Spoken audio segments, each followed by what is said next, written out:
Just ask them how I did it. I got out the limo, grabbed her hand, went upstairs and fucked her.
I wanna be the best in the game, invest in my name, check no restraints, I'm obsessed with the pain. I ingest, I retain, assess and I change, possessed by the thought I'll be free one day from society's restraints. Money, clout and fame, mud, disease, a plague. We all love to hate, have to play the game, have to make a name. All our insecurities are on display. This is war with the enemy, think that it was meant to be. Living in a time where disease is on every screen. I won't let them fester me, I know most are festering. Negativity is a plague for the mentally weak. No mercy, all I got is working. Never stop searching, never quite so thirsty. I'm toxic and psychotic, with this logic, you can't stop it. It's been chronic since I was a boy, so neurotic and chaotic. Built to last with the webs I'm weaving. I could change the past with all I'm achieving. Got my foot on gas, never stop competing. If you break like glass, then this life's gonna eat 'em. Make mistakes, real fast, then you learn how to beat it. If you take off the cast, you can see all the healing. If the pain's in the past, move on from the grave and put your foot on the gas. No, never stop competing, yeah. I've been doing this, I'm on it. I just wanna be iconic. Sipping on a gin and tonic. Got me going off when I'm on this topic, yeah. If I ever play, I want it. You know that I'm always honest.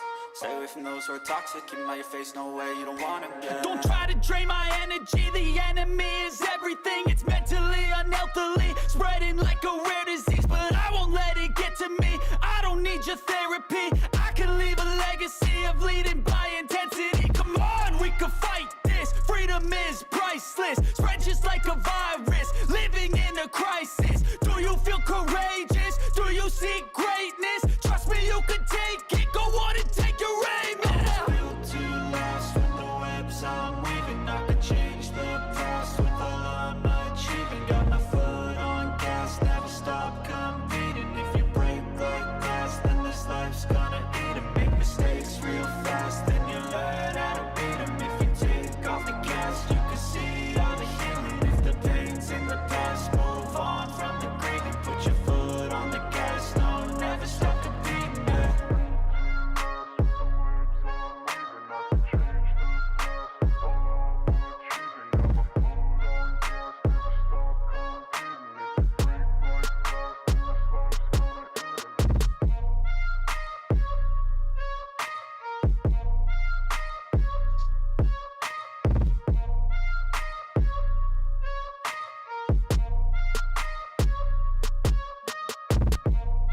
Late night crew. What the fuck is going on, man? I got a live button now. Let's try my live button. Does it work? It works. Say what's up to your boy. Happy Valentine's Day. Yay, yay. Boston, Janice, Latasha, what up?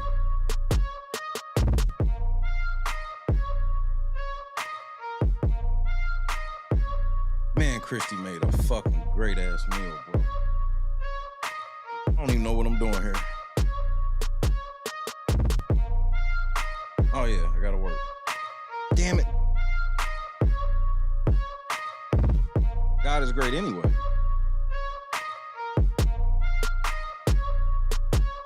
I hope that everyone has underestimated my potential for just massive destruction. I gotta put that where I want it. That's Janice with a 16 piece. What up, Tracy? I'm vibing. Put that there.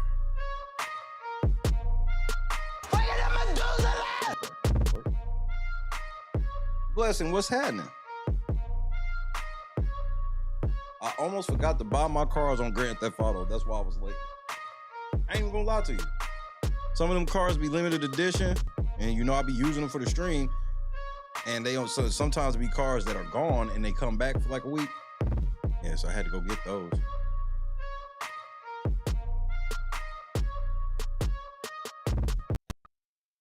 I had to get those. Shout out to Chadrick on the replay. I ain't gonna say too much about that Chiefs situation. And outside of, I was never trying to, I wasn't wishing for no shit like this or anything. I told y'all, man, the devil is running through that Kansas City Chiefs organization, bro. Everything to do with the Chiefs, man, the devil been all over that shit. Then it was like they finally beat the devil, got the championship, and then bang, right after.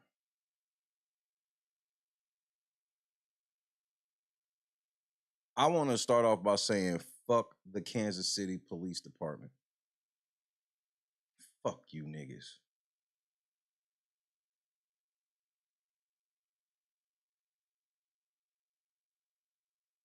You niggas got some fucking nerve coming out saying that y'all did y'all job, and because there's some video of 3 or 4 cops running after the fact.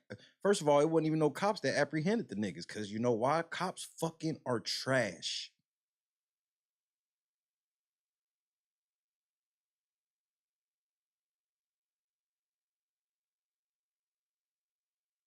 You niggas are garbage, bro. You niggas have been preparing. This ain't even y'all first rodeo. This is y'all third Super Bowl. Win. Just win in the last 4. And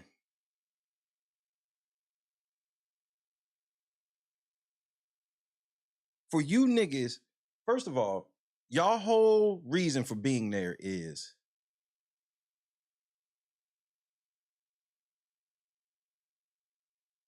to protect everything that's going on. You can't have 20-something people shot and turn around and be like, hey, my nigga, we did a great job. No, the fuck you didn't.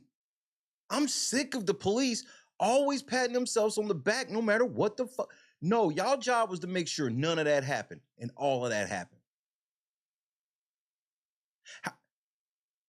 Like I was asking Christy, and I've been wondering this for a long time. This ain't the first time I wondered this. I've been wondering this for years. I've been wondering, why is there so much fucking security at the Super Bowl and the finals and shit like that? And then 2 days later, when these niggas are with the trophy, there's like, damn, it seems like it's no security. As a matter of fact, it's commonly known that parade detail is not where the good cops want to be.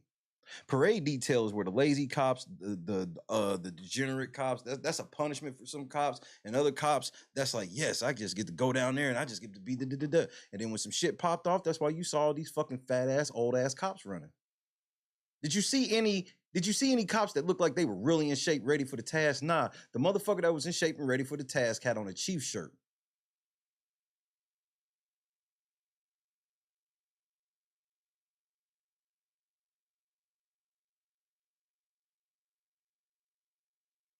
Y'all niggas shot a kid in the head and said that y'all heroes. Y'all niggas done let all these people, y'all, the whole reason y'all was there was, I can't stress that part enough. It's not, if this was like the Joel, I can see the Joel Osteen cops saying this more because they were allegedly off duty. So with them being off duty, they just kind of like sprung into action. Y'all, all of you fucking police there, y'all whole job was to scope people. Y'all were supposed to people watch. And then that many people got hit.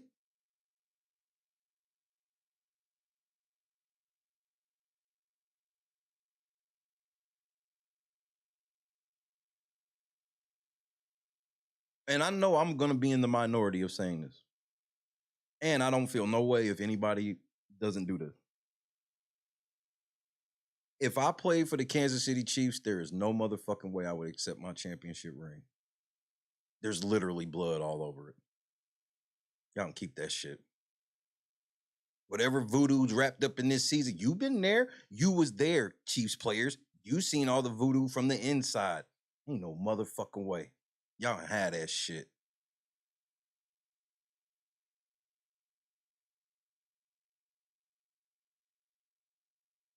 Something about this season with the Chiefs.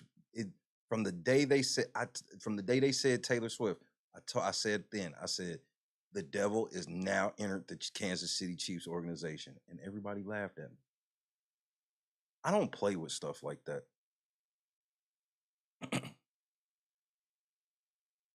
I don't. I don't play with stuff like that. That bitch is a fucking witch. She worships the fucking devil. You can't get that big in the devil's world without being a part of the devil.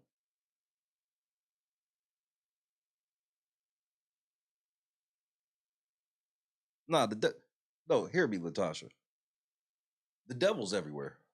Okay? So don't get that twisted, right? What I'm saying is shit ramped up. And it's been going on with the Chiefs for about 3 years now, and it's just gotten stronger and stronger. First, it was just like Jackson Mahomes' wife or Patrick Mahomes' wife and his brother, just fucking assholes and wouldn't stop no matter what. People could not get them to shut up. Then they finally shut up. Then other shit happens. Then Taylor Swift comes along. All this stuff. Nigga, what's Taylor Swift gonna say about this? She got to make a statement now, right? Has she said anything? Better be getting your ass to Kansas City and doing a free concert, bitch. And I'm dead serious. I'm so serious. The only reason why I don't want you to do it is because it's demon music. But just in the sense of who you are and how these things are supposed to go, you owe them niggas, bro. If these motherfuckers are Swifties, they'll never tell us.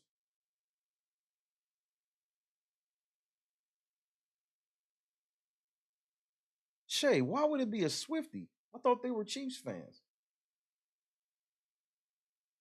I noticed something before the Super Bowl started. If you don't believe me, you can just get on Twitter and look, and you'll find time-stamped things of what I'm saying.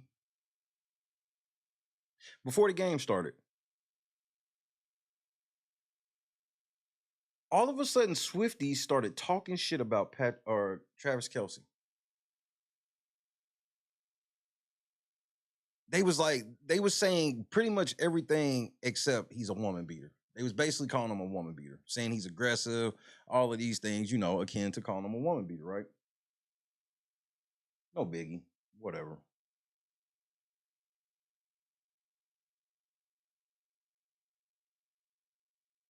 Then the shit with Andy Reid on the sideline happened.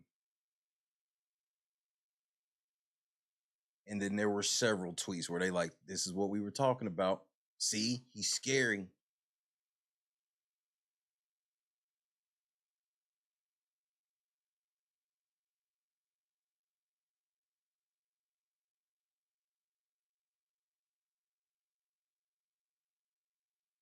Civilian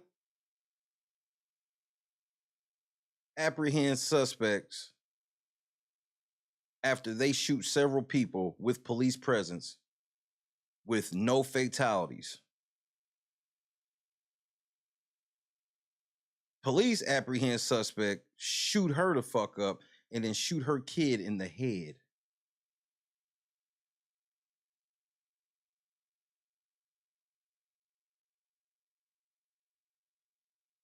I could easily see a Swiftie trying to get at Travis, and I'm not saying it is. I'm not even saying allegedly. I'm just saying this wouldn't surprise me, and it wouldn't surprise me if they covered that up. You know what else the news said that I found extremely weird and troublesome? What up, Cherry? What up, Big? You know what I heard the news say that I found extremely troubling? They said, we've talked to a representative of the Chiefs, and all of the players and coaches are accounted for. But this is a fluid situation, and that might change.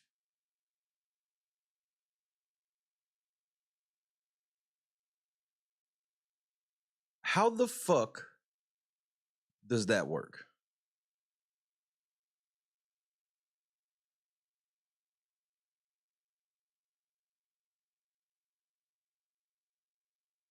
Travis Kelce, that blow up he had with Andy Reid, while I don't go down the road of all that guarantees he's a woman beater, I will say the thing that they don't know is they see that as, aha, we knew it. If you watch Travis Kelce play, whether you a fan or not, if you watch him play, that shit with Andy Reid was 1000% out of character. That was almost like he was pressed, like almost like he was told that Taylor Swift was breaking up with him if he lost. Never seen Travis Kelce act like that on the sideline before. Not with Andy. People don't act like that with Andy, bro. Andy almost fell because he was like in shock of what the fuck was going on.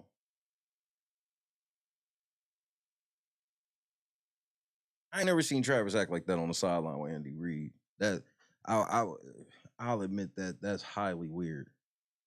That he felt that press. Them niggas have been down before several times. Like, I don't want to hear none of that. They've been down and it wasn't shit. Nigga, they won that game.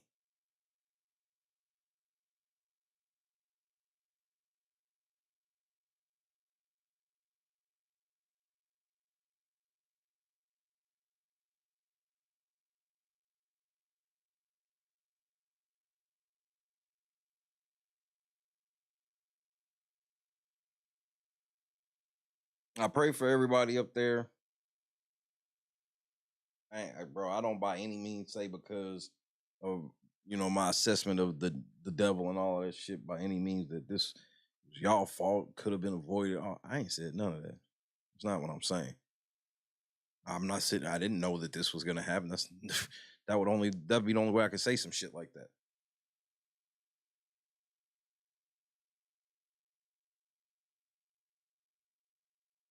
I just think that's one thing of the game that I'm like, there was something behind that.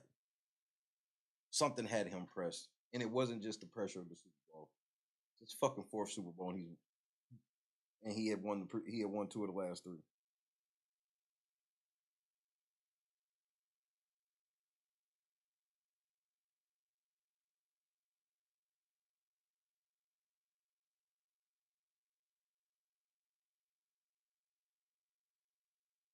I heard that Patrick Mahomes showed up to the game. That black chick, Travis Kelce's ex-girlfriend, the black chick was with Patrick Mahomes. So I heard that I don't know what Patrick was smoking. Nigga, you can't even get in a preseason game. What the fuck made you think you was getting in the Super Bowl? That shit was weird. I didn't even know she was with him. I just heard that he showed up, and I was like, nigga, you know you can't get in. What the fuck did you think you were doing?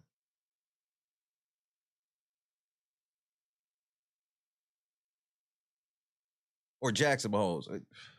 I've been calling Patrick Jackson all day, and I've been calling Jackson Patrick all day. Obviously, I wasn't surprised that Patrick Mahomes showed up to the game. Obviously, Patrick can get in.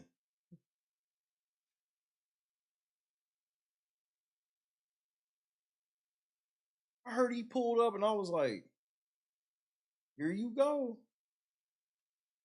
Nigga, daddy caught a DUI. Oh, man, it sucks to be a Chief right now. I don't think anybody can literally be sitting here after a Super Bowl win, just like, what the fuck, man?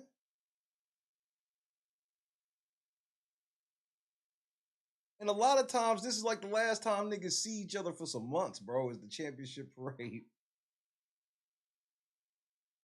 Nigga, this normally be like, all right, then, see y'all niggas in August, see y'all in July, June, whatever, or April probably, most likely. Some OTAs.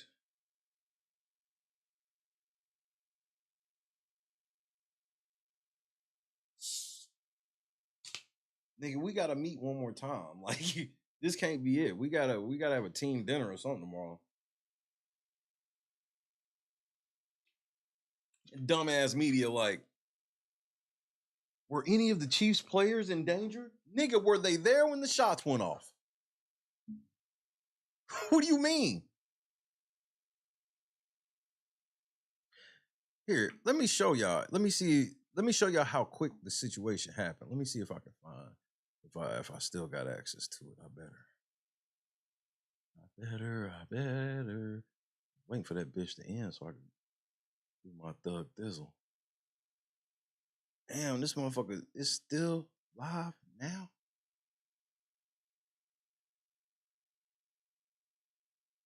All right, well, I guess I just have to do it this way.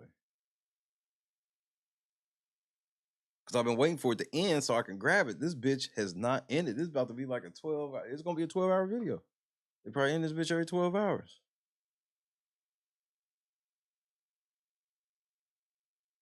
This bitch up here.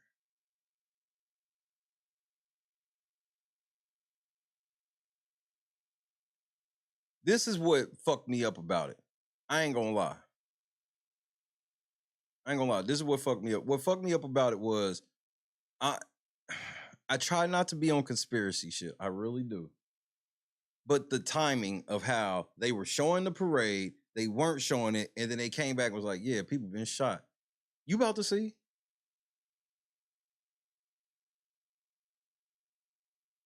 Bring you those remarks live in their entirety. We'll be right back. Next year, we got all the niggas out we're here. gonna see what history looks like when we go for that three-peat, right?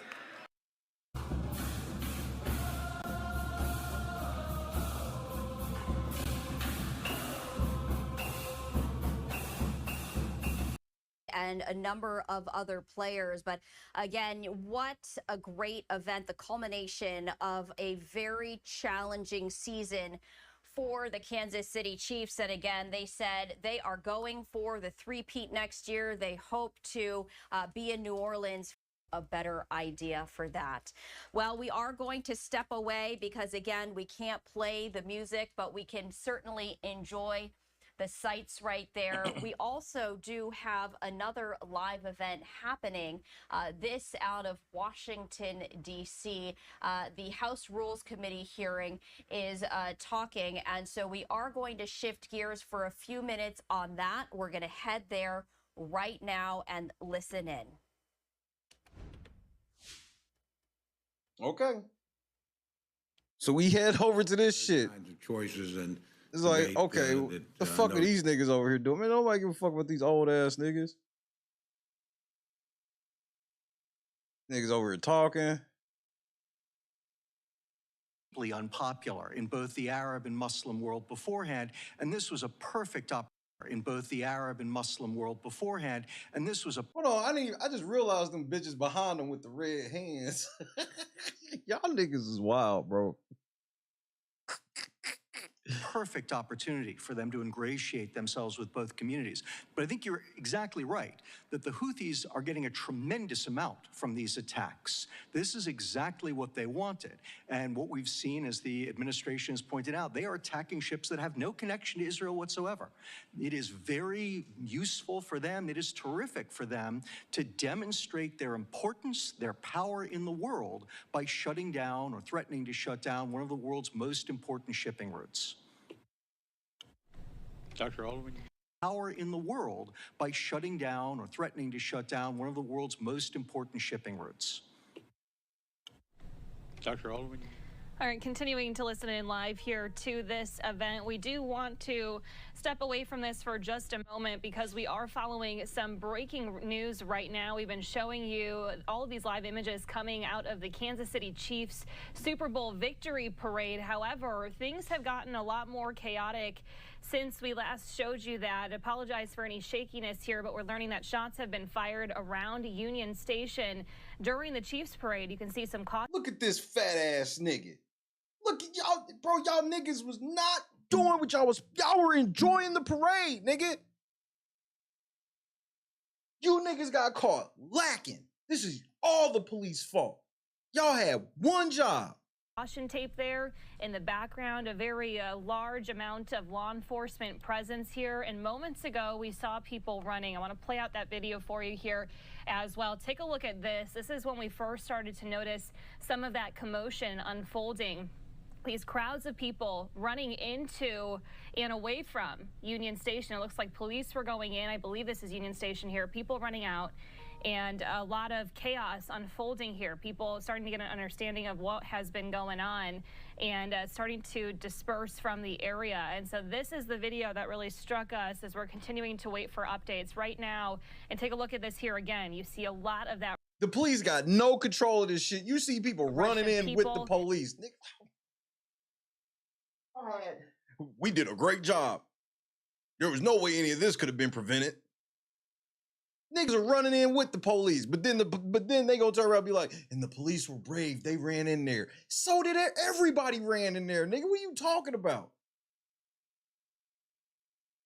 Continuing to rush in, mostly police, as others are trying to get an understanding for what is happening at what is the Kansas City Chiefs parade. Moments ago, we were just hearing from Patrick Mahomes and Travis Kelce and what turned into, or what military nigga was supposed to be a very fun celebration event. They ain't even securing the perimeter. To a very niggas is still going in with the police. We're still working to learn exactly what happened, but right now. Hold on, listen. I gotta hear this bitch. This bitch at the press conference. Nigga, when I tell you she made me so mad, nigga. That bitch was like, hey, wait, I have one more thing I want to say. I have something else. The media was getting ready to leave. I have something else I want to say. I'm like, shut up, bitch. Where's this hoe at? Oh, here it is.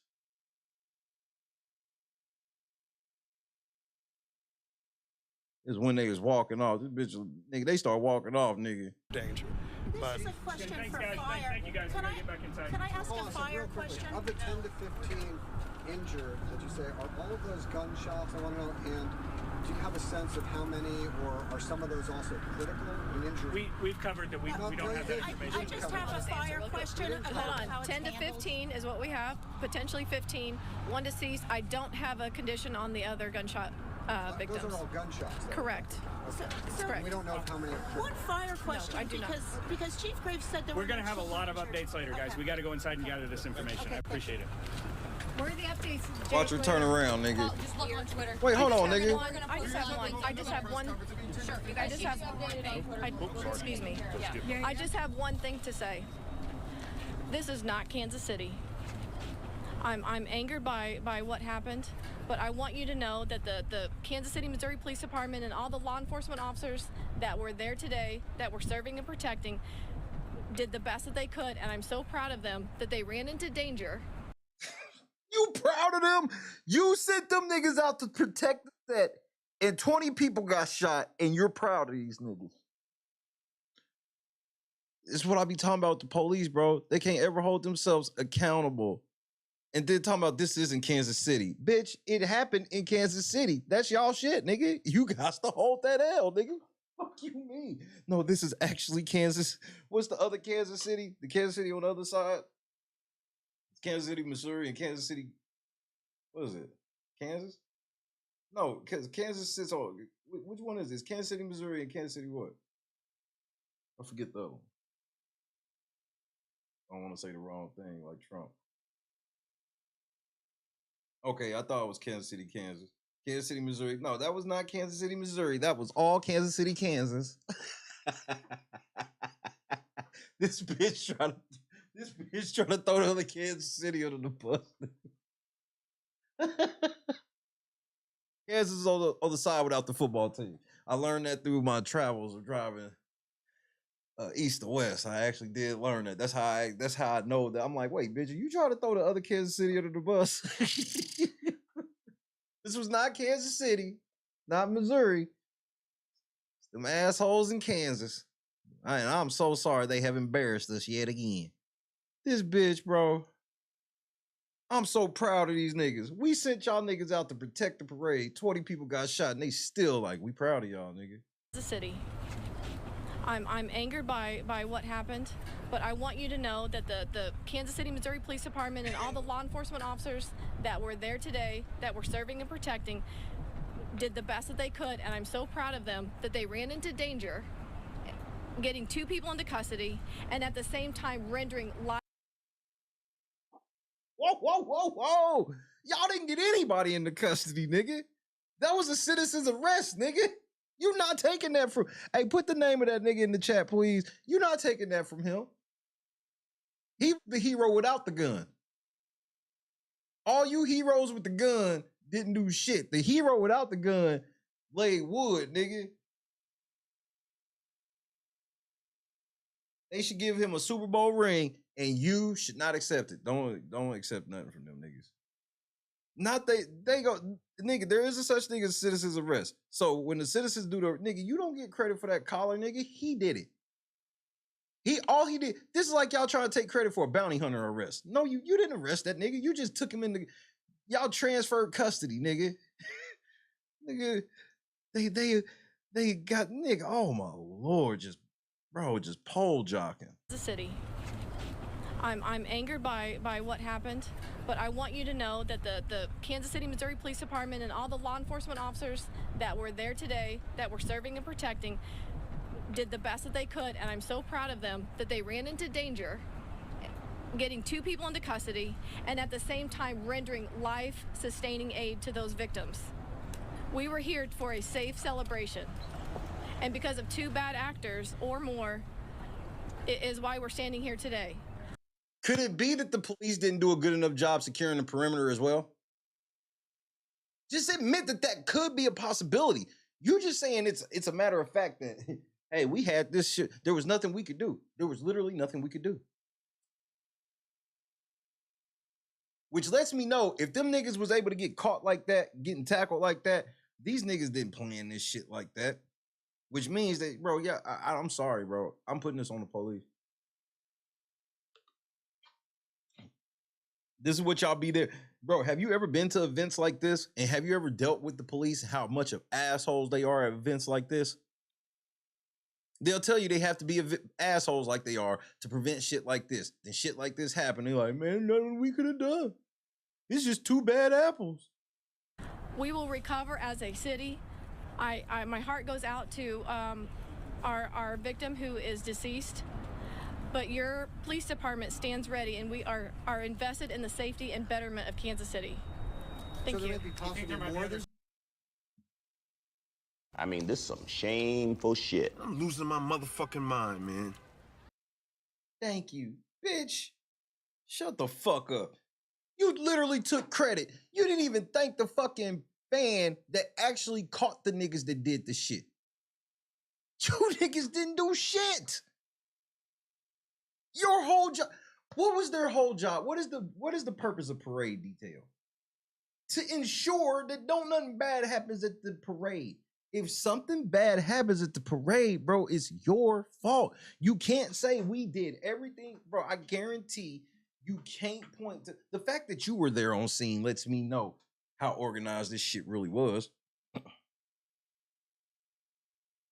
You sitting here doing all this talking when we know the feds are coming in and taking this. They're gonna treat this like an attack on the country, bro. You can't shoot up. If you thought you could shoot up the Chiefs shit and the feds ain't coming, you can't shoot up the Cleveland Browns shit. You can't shoot up the Memphis Grizzlies shit unless you Ja Morant. Because the feds coming. So while this bitch, Barney Fife, face ass bitch, you can get your shit off now, nigga. You are way too incompetent to be heading up this shit. I just want everybody to know the cops didn't, I mean, just like a true cop. We don't want to answer no questions, but we want y'all to know that we heroes.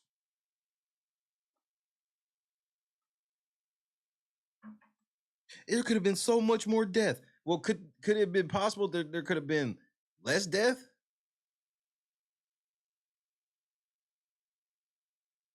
Let's hear this nigga. Then I'm getting the Monique, nigga. Bro, this shit made me so mad. Kansas City Chiefs. And you mentioned just the jubilee. After I'm done speaking, Police Chief Graves will give details on the incident that happened earlier today. A few things that I want to make sure we note at the outset. First today, we had 600 Kansas City, Missouri. Wait, she's the police chief?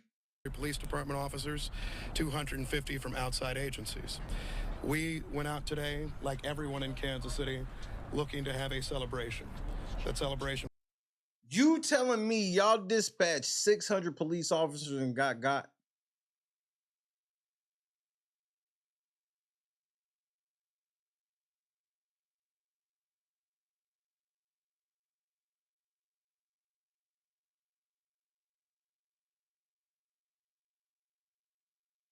$600. Was marred by a shooting today. And we recognize that there are some who are injured. We are praying for the safety of everyone. I've talked to a few different folks so far. One, we have spoken to the Kansas City Chiefs, who made clear that their prayers are with everyone who was at the parade today, everyone in Kansas City, and everyone who was touched by this incident. They also noted that their players, coaches, and staff are all accounted for at this point and safe. We, however, note that this is a fluid situation, so all that we are sharing now may change as the hours go ahead. What? You see what I'm saying? How do you say that? How the fuck do you say everybody's accounted for, but this is a fluid situation and things might change? We've also received a call from the White House that offered all federal assistance in the investigation. We had federal agencies present today. We appreciate that, and certainly in the days ahead and the hours ahead, we will make sure we continue to do this work. I will say personally, first, a thank you to the women and men of law enforcement, to the women and men who work with the Kansas City Fire Department. Why would we thank them first when they are the reason this happened? I'll put it to you like this. You know how I can confidently say this? If the feds were protecting this shit, this wouldn't have happened. This is why shit don't jump off at the Super Bowls and shit, because the feds be there. You know, that's why the feds can bring the president out in public, out in open air and all this shit. Cause just cause the air open don't mean you can get there, nigga. Here with the police, open air was easy. Department and our other agencies. NPC When the police. shooting started, I, like many others, ran for safety. I saw a number of agencies, including the Kansas City Police Department, officers with guns drawn who were running towards danger. We thank them for that. As I was leaving the scene, I saw members of our Kansas City Fire Department administering aid to folks who are seriously injured without concern for the shootings. Hey, nigga, ain't that what we pay them for? Isn't this what we pay them for? And the challenges that were near them. This is absolutely a tragedy, the likes of which we would have never expected in Kansas City, and the likes of which we will remember for some time. However, I want to say thank you to those who are making sure that we are safe today, those who are investigating this incident, and those who will continue to make sure that those who committed these acts today are brought to justice. We'll come back for some questions at the end of the chief's comments, but now the police chief, Stacey Graves. Chief Stacey Graves, Kansas City, Missouri Police Department. Wait. So this is y'all motherfucking police chief for real. This is y'all police chief, this bitch.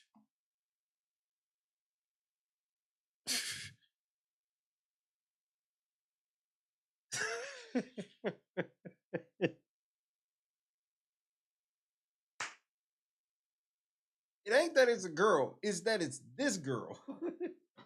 This is y'all police chief, nigga.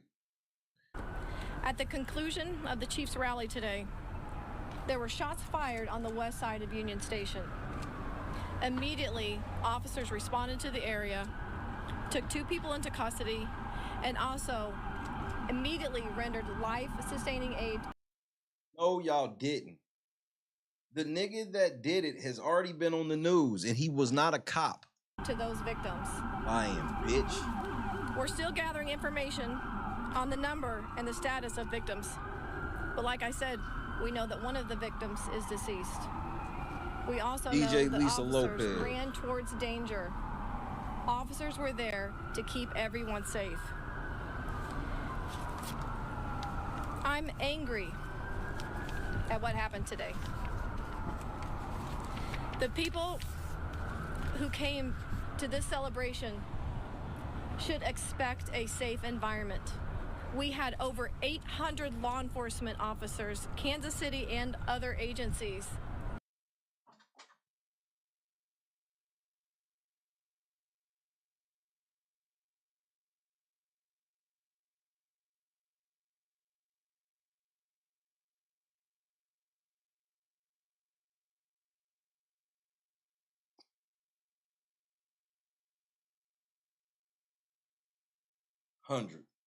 At the location to keep everyone safe. Because of bad actors, which were very few, this tragedy occurred, even in the presence of uniformed law enforcement officers, who again ran towards them and took them into custody.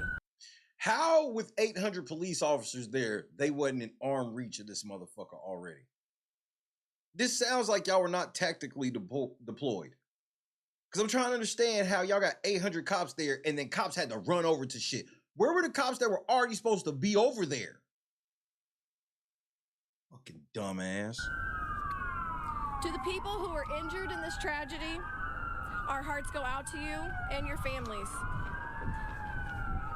This investigation is just beginning, and we are working safely to clear all surrounding areas and businesses.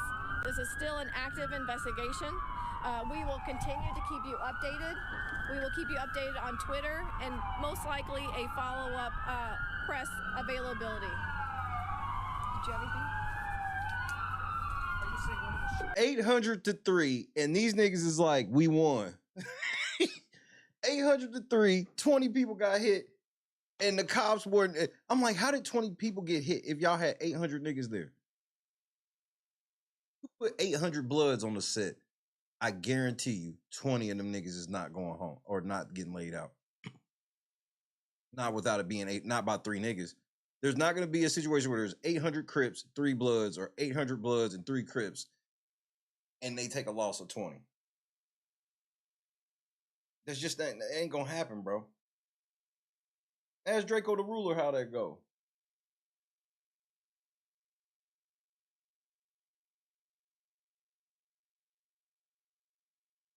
$800 fucking cops there. Think about it, bro.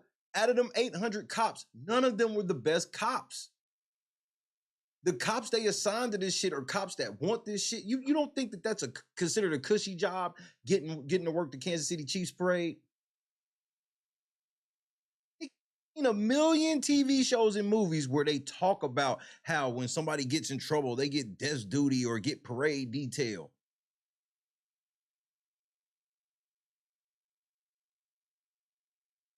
You ain't never watched no cop show, and it's a regular thing on the cop show where they're gonna have to be at the championship parade and catch some type of person getting ready to attack America or some shit. Get the fuck out of here, nigga. You should be fucking embarrassed. This is an embarrassment on your fucking city, nigga. You not heroes.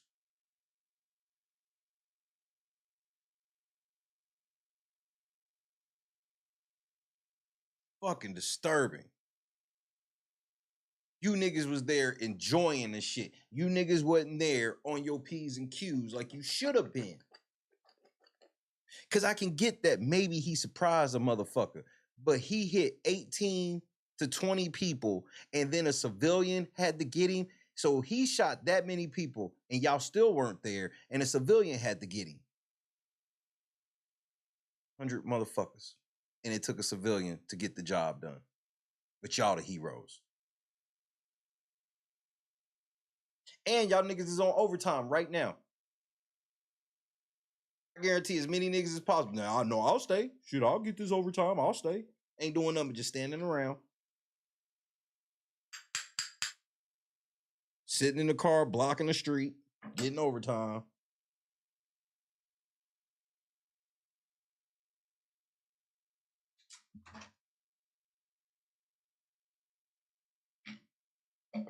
Nah, we really want to get to the bottom of this. Nigga, y'all niggas was there, nigga. Y'all was there, the nigga shot that many people, and y'all still weren't even the ones to catch him. This is just, and even still, y'all come out and go, hey, we were heroes. So glad we had all 800 of us there. If we didn't have the 800 there, if it had just been 400, it might have been 40, 50 people.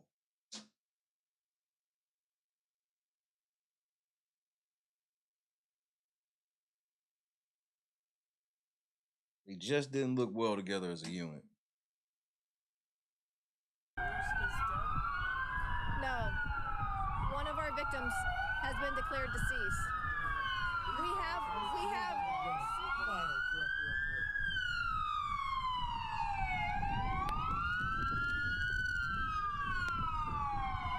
Bitch, ain't you the police chief? Won't you radio and tell them to turn that fucking siren off, nigga? Hey, bitch, this is the chief. Turn that fucking siren off, nigga. I'm on this fucking press conference, ho. What do you mean I don't know? Nigga, whoever siren it is, you know where I'm at. So find out what cars are around me and tell them to turn their shit off, nigga.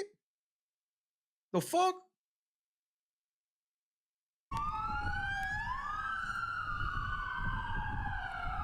right now we have up to 10 to 15 injured by Yes. Right now, we do not have an exact number of people who were victims of a gunshot wound.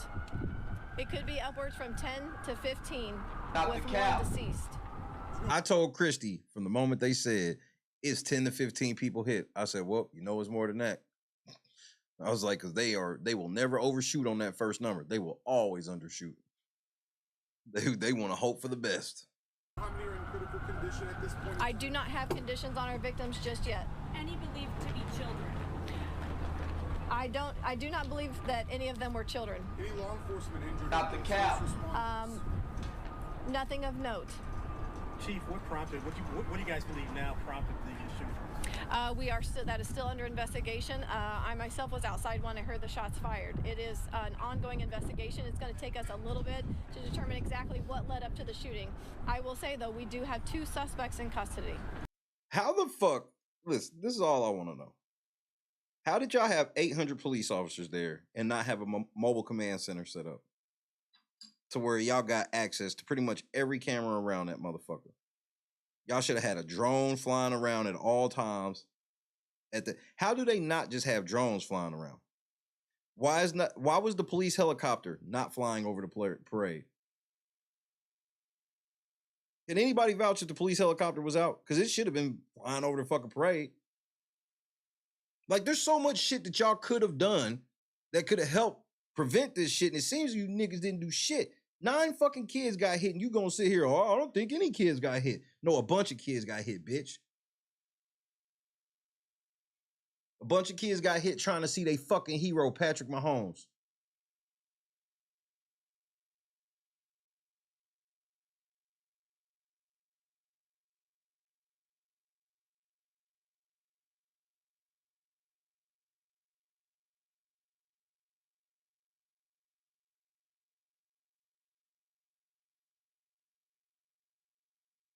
Fucking police are useless, nigga. This is why they be talking about defund y'all, nigga. Because you niggas ain't.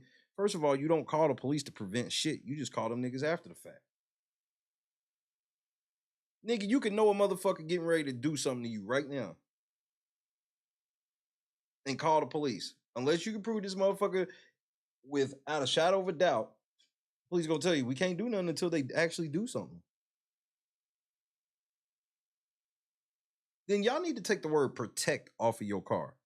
Protect means you got to be proactive in making sure you can't protect something after it's already damaged, you moron.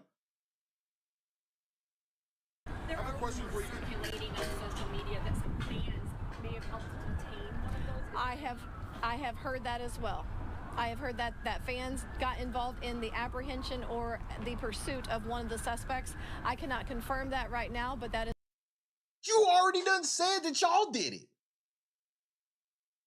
Now somebody in the media is like, hey, but we heard like a fan grabbed you.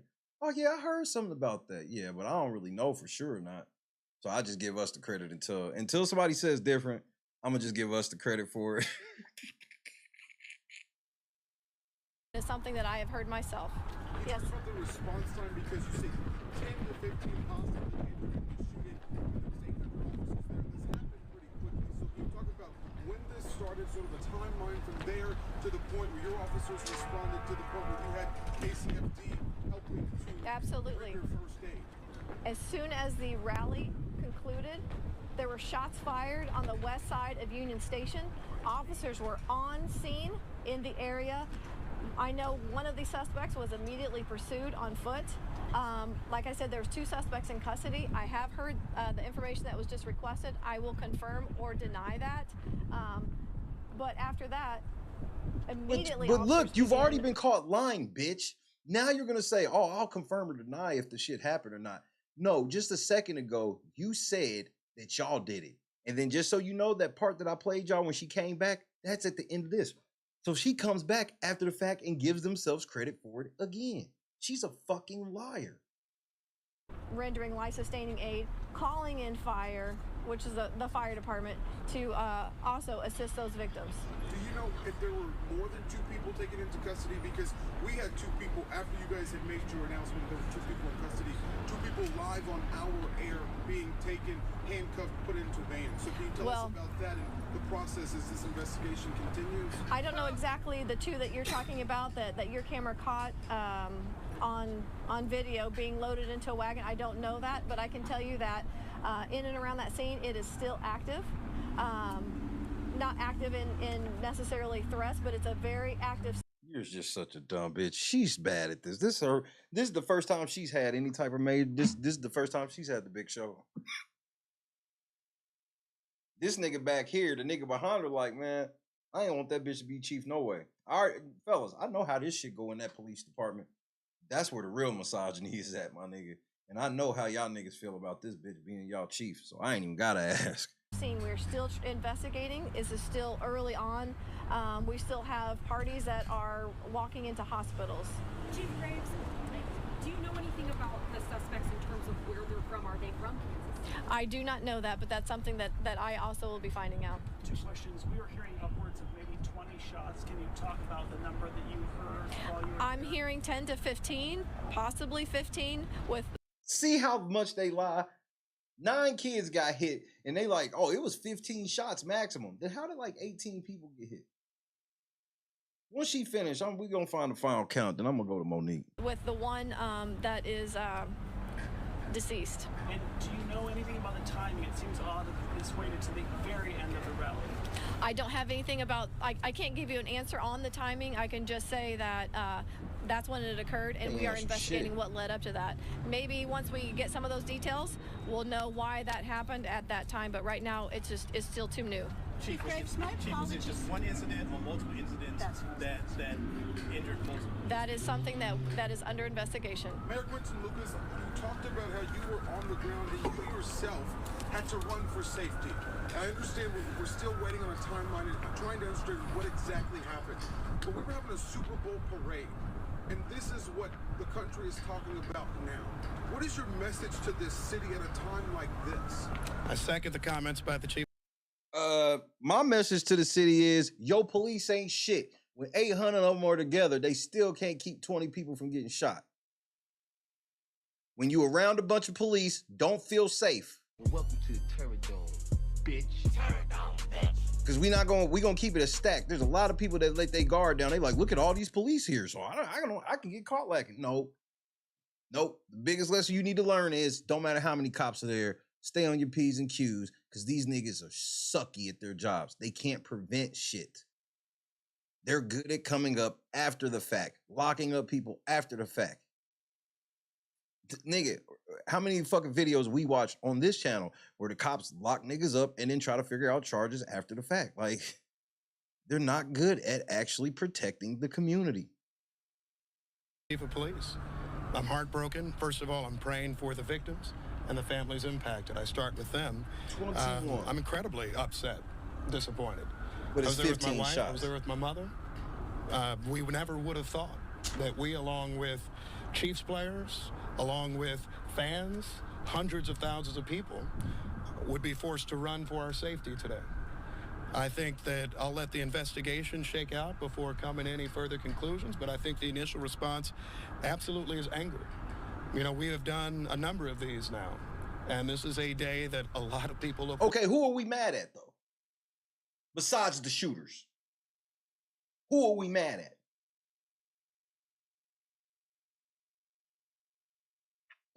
I just want to know, bro. Like, almost any other job. Like, if you was working at Best Buy and 21 TVs walked out on your watch,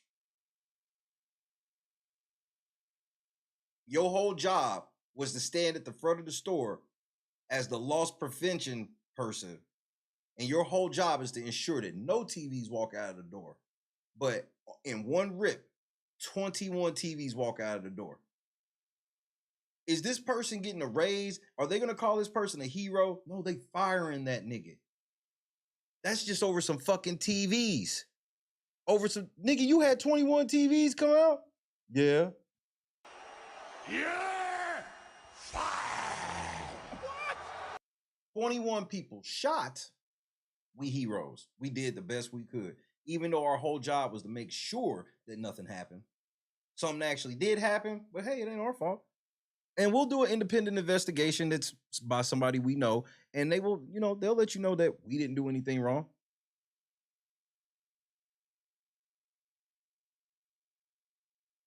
Forward to something they remember for a lifetime. And what they shouldn't have to remember is the threat of gun violence, marring a day like this, injuring them and their families. This morning, I was actually thinking about bringing my child, as many people in Kansas City did. And I don't want us to have to. Well, why didn't you? You thought about bringing your child. Well, why didn't you? You the mayor. You could have got your child to meet his favorite player and all this shit today. Or did you not bring your child? 'Cause you like, nigga, they gets down in Kansas City. I can't trust this shit. Is that what happened, Chief? Chief, come on, cuz. Is that what happened?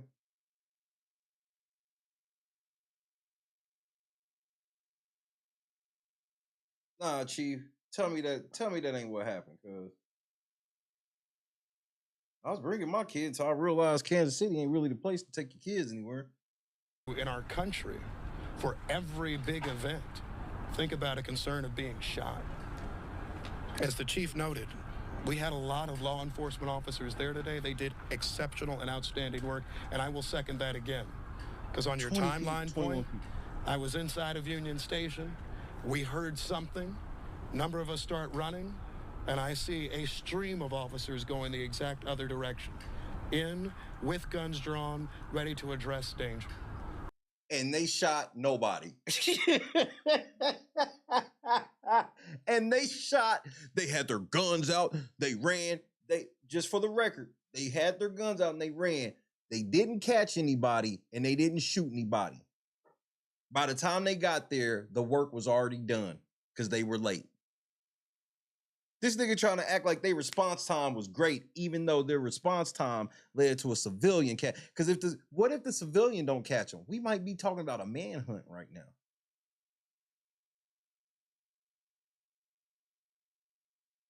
And that was the situation throughout. People who responded absolutely immediately. But I wish that we lived in a world where they wouldn't have to do that. I wish we live in a world where we wouldn't have to see incidents like that. But I'm as heartbroken as anybody. We will do a full and thorough investigation.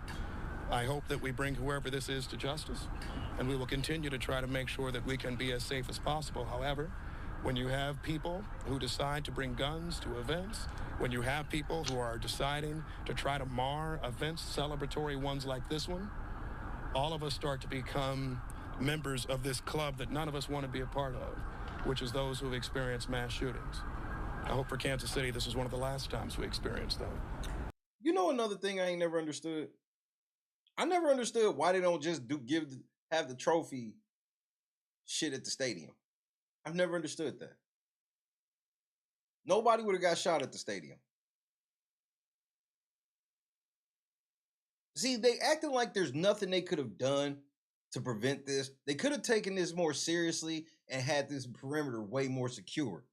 Because if the fucking president was, if it was the same exact shit planned, but Joe Biden was supposed to be there, nobody would have got shot. Why? Because the feds would have locked the fucking shit down properly.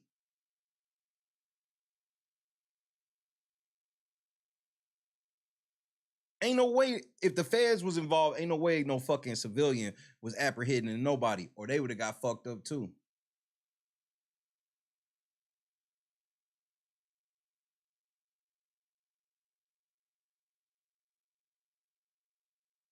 I get going through the streets and all that shit. That's cool. You literally have the motherfucking police secure that whole route and windows in the crowd with Chiefs gear on, everything. Shouldn't just have cops in police gear. It should be cops wearing Chiefs shit.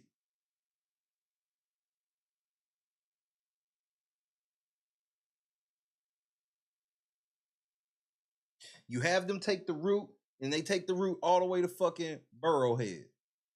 They get the Burrowhead, and then you have the fucking trophy presentation, and then the niggas go to their lockers. Everybody that's coming in that stadium, it's just like on game day. And y'all ain't got to charge them niggas. I feel fairly confident they wouldn't. They'd probably have the concession stands open.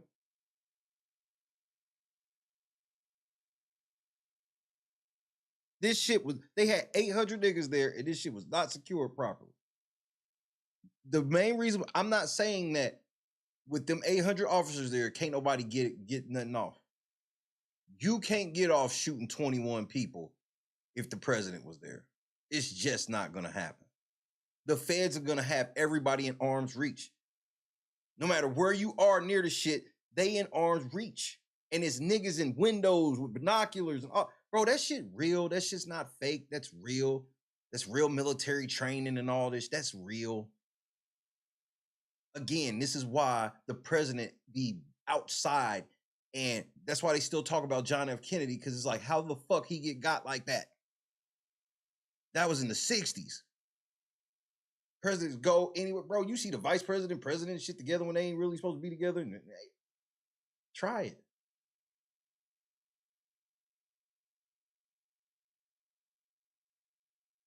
Closest we seen was a nigga throw 2 shoes at Bush, and this nigga was in the Matrix.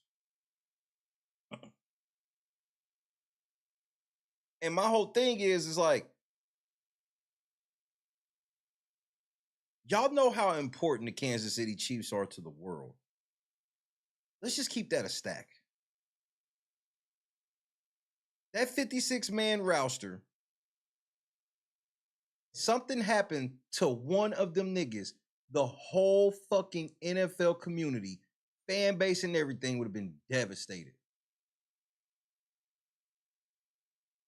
They are so lucky. No player, no coach, no training staff, nobody got hit.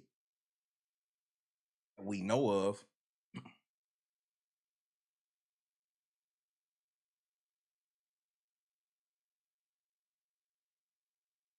Hey, local police, just so y'all know, y'all fucked up. Never again. NFL will have the feds at the Super Bowl and all this shit from here on out. They're not gonna wait until an actual player get hit. This was enough.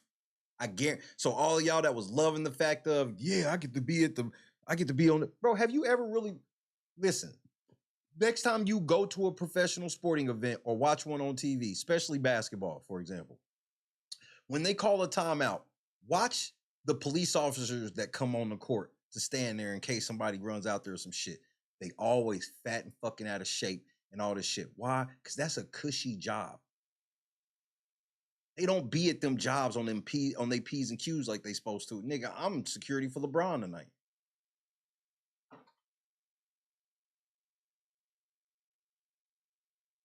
Don't believe me? Watch. You'll see yourself. You'll be like, damn, I didn't even really realize how lax the police really are. Where it's like, yeah, you probably ain't gonna get off the court, but you can get on to make some shit happen.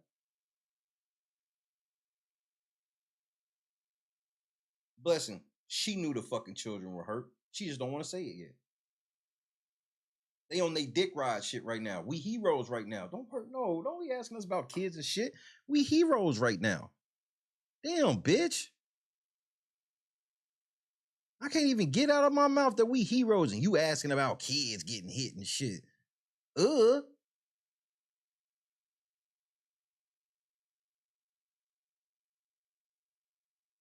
DJ Lisa Lopez done got hit on some goofy shit.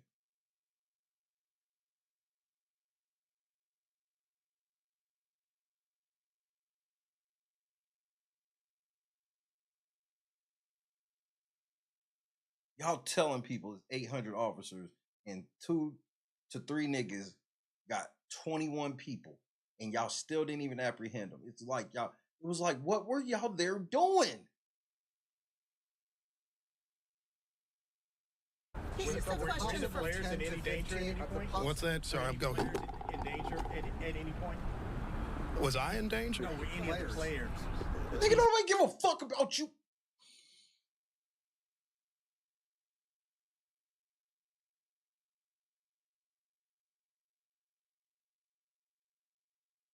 Woosa. Woosa.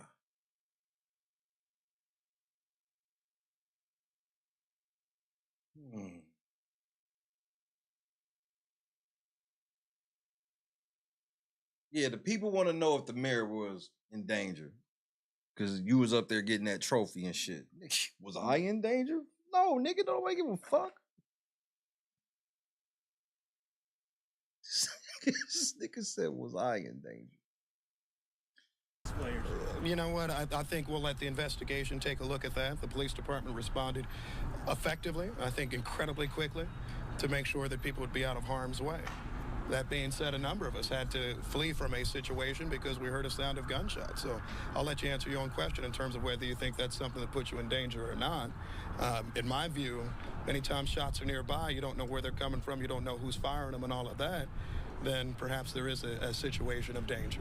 This is a question for fire. Thank you guys. Can I ask a fire question? Of the 10 to 15 injured that you say, are all of those gunshots, I want to know, and do you have a sense of how many, or are some of those also critical in injury? We've covered that. We don't have that information. I just have a fire question about Hold how on. it's 10 to handled. 15 is what we have. Potentially 15. One deceased. I don't have a condition on the other gunshot victims. Those are all gunshots, though. Correct. So Correct. We don't know how many are critical. one fire question, I do not. because Chief Graves said there We're were going to no have a lot of children updates later, guys. Okay. We got to go inside and gather this information. I appreciate it. Where are the updates, Jake, later? Well, just look on Twitter. I just have one. I just have one. I just have one. Sure, you I guys just keep have. us updated on Twitter. Excuse me. Yeah. I just have one thing to say. This is not Kansas City. I'm Shut up, angered bitch. by what happened, but I want you to know that the Kansas City, Missouri Police Department and all the law enforcement officers that were there today, that were serving and protecting, did the best that they could, and I'm so proud of them that they ran into danger, getting 2 people into custody, and at the same time rendering life-sustaining aid to those victims. We were here for a safe celebration, and because of 2 bad actors or more, it is why we're standing here today. We That's will why. recover as a city. My heart goes out to our victim who is deceased, but your police department stands ready, and we are invested in the safety and betterment of Kansas City. Thank So there you. may be possibly more than 2 actors? We'll Yeah, send there's you guys more are there other updates on suspects? Twitter, okay? Follow the Twitter account and we'll put the you updates don't that we know. have on Twitter. We'll update you guys if there's going to be more news releases, okay? Officer Gonzalez, is the victim a male or female? We don't know. We'll get you updated. You don't know? You don't know? All right, reporter squeezing in one last. We don't know. You don't know?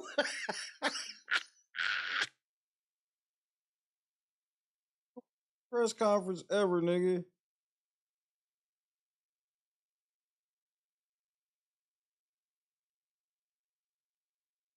We don't know. You don't know? We said we don't know, nigger.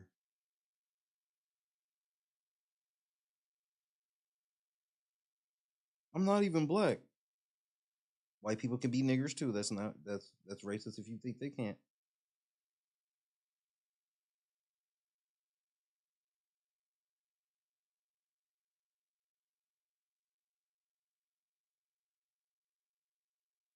Bro, the police response to this is what floored me.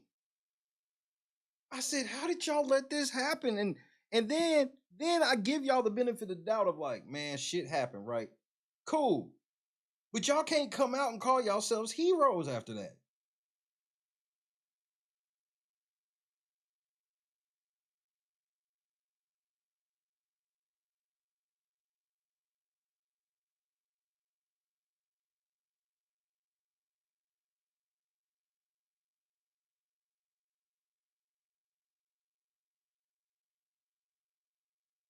Then you're gonna try to call yourselves heroes.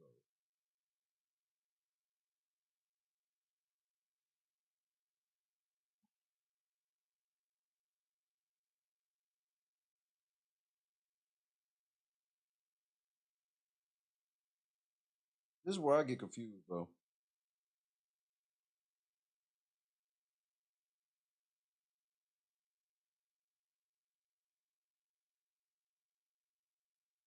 I'm so pissed off, bro. I ain't gonna lie to you. This shit kind of upsets me. Cause I personally feel like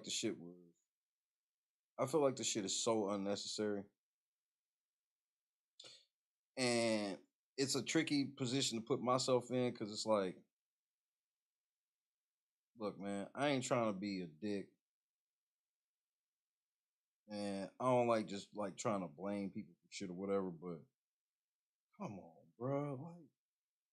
Like, nigga, 21 people at this juncture have been shot.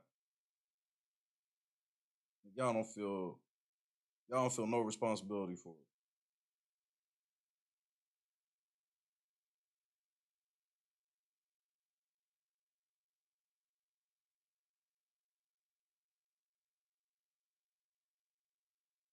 Prayers to all the kids.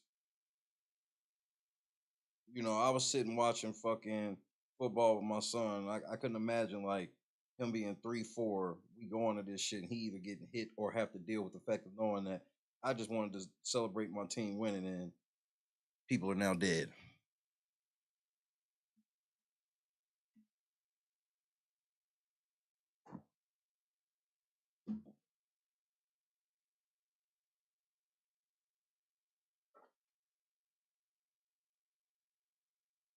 Would I go to a Kansas City Chiefs parade next year? Yeah. Godson, bro. I don't let the devils fear me into I move how the Lord wants me to move. If the Lord don't want me to go, I wouldn't go. If he said I could go and I had a chance to go, I would go. It's just that simple.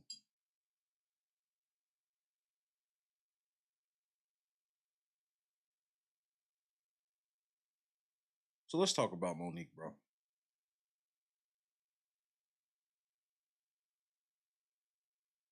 I think Monique's career might be coming to an end.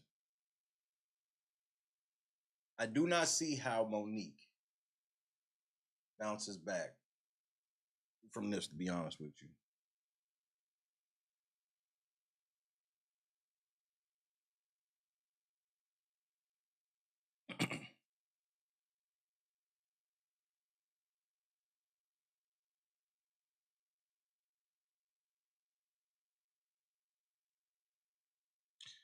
Here are the receipts from a mother who allegedly does not love her son.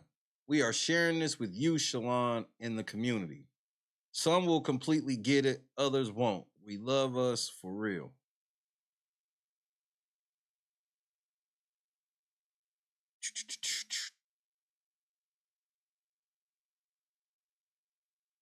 Monique, this was a wild, all the plays you've made, Monique.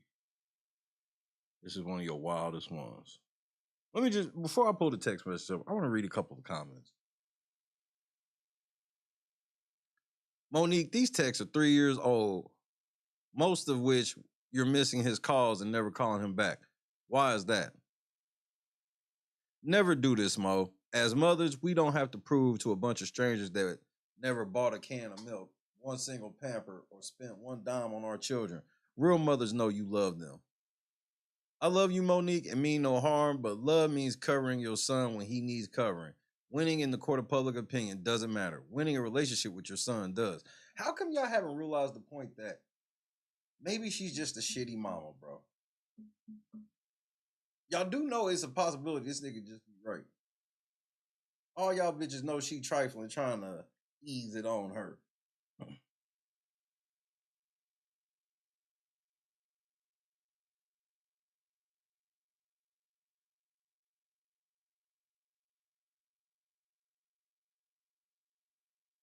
So I'll read the text.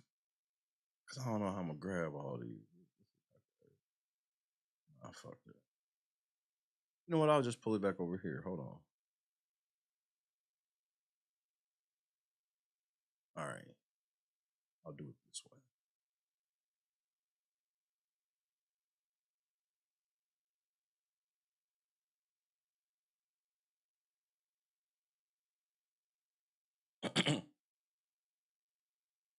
Hey, baby, just checking on you. Hey, baby, just checking on you. Hey, man, good morning. Hey, baby, did you mean to send this to me? LOL, man. Hey, Ma, good morning. My phone auto-corrected Ma and put man. That damn autocorrect. She already tripping.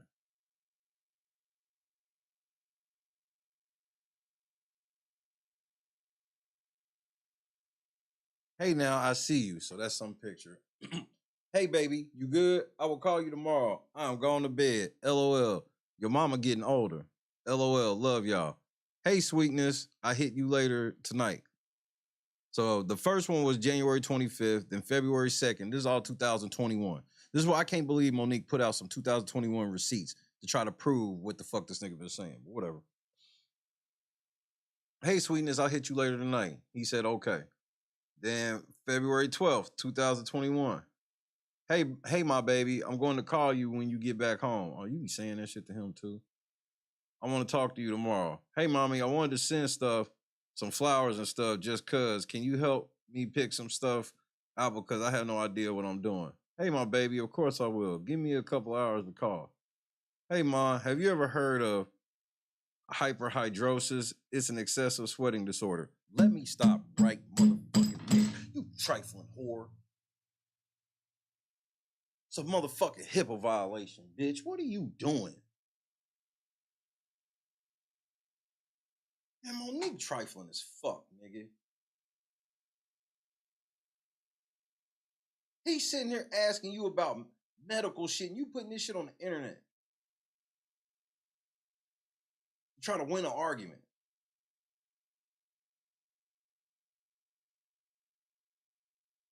It's just weird that she says, "Hey, my baby," in every fucking message. Like she talks to him like she talks to niggas on Instagram. Hey, my baby. Hey, my baby. Hey, my baby. Hey, my baby. Every message.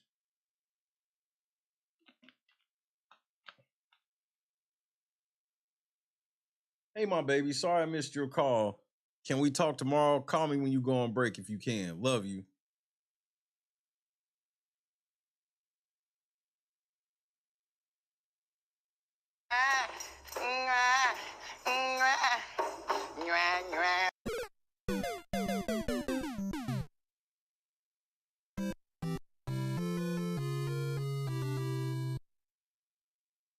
Yes, you look so handsome.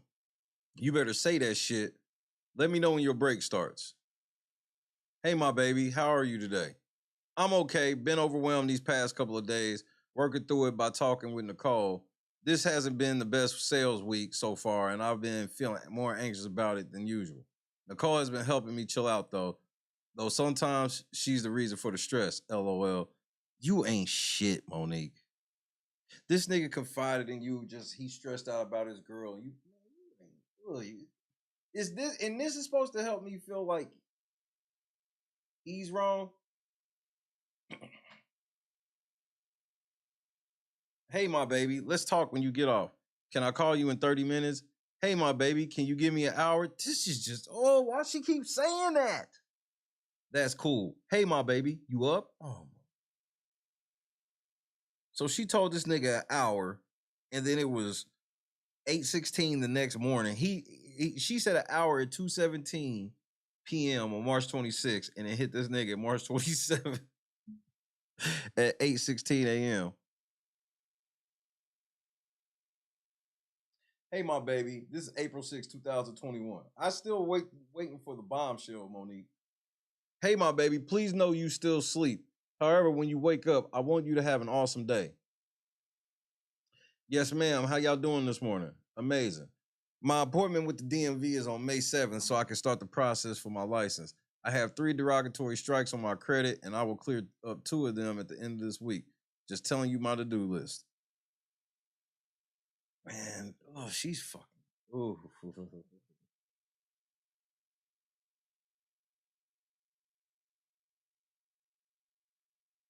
I know you will get it done. Let's go. Where y'all at? Jamaica. How y'all doing? We're doing good. Cooking a late dinner, salmon, salad, and rice. The doctor's appointment went well. We met one of the midwives. Oh, wonderful, my baby. Did y'all hear my baby's heartbeat again? Oh, my Lord. Gross. Remember Jamaica. Yes, ma'am. Of course, I remember Mr. Jamaica. How is he doing? And the baby's heartbeat is strong. We forgot to ask the BPM. He is doing good. Still look the same. Just got older. It's been 15 years since I've seen him. Is Nicole getting big? Our next appointment is on June 11th for an ultrasound. Okay, now I see how I feel when I get this technology shit. Super cheese. What? Hey, my sweetness. This was on my birthday. Hey, my sweetness. Hope y'all having an amazing day. We are on our way to get some raw food. Yummy. Monique, what is the point of these messages? Done my interview. Okay. That's your mama. Hey, mommy, are you awake? Hey, mommy, how are your eyes feeling? Hey, sweet baby, I haven't forgot. I'm just trying to get myself together. Hey, sweet baby, I will call you after we speak with Tamika and Thomas and her father. We talked to them at 7 p.m. this evening. We got y'all back, you and Nicole.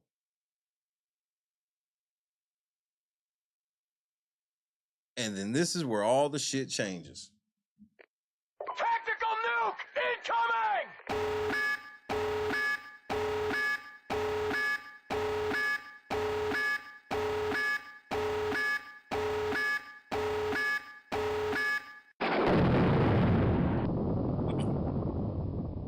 Remember today, and this is Uncle Sid.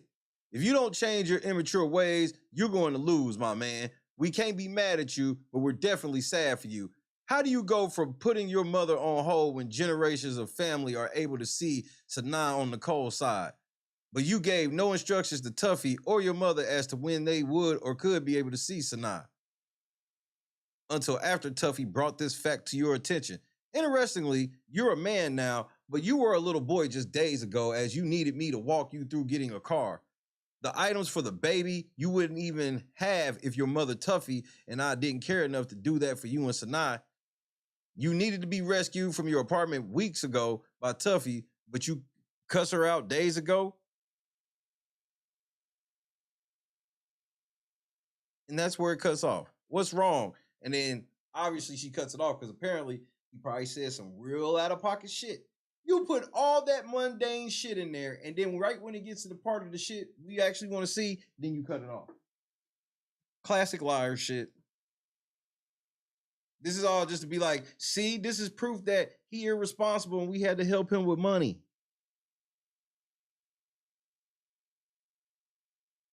Did he ask y'all for money?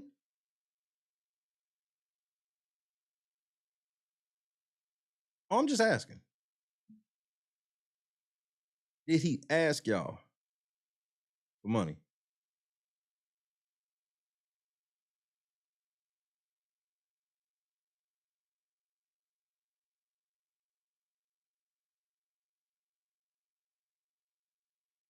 But did. Shalon came back, and he came back with a video response. So obviously, let's cue that shit up.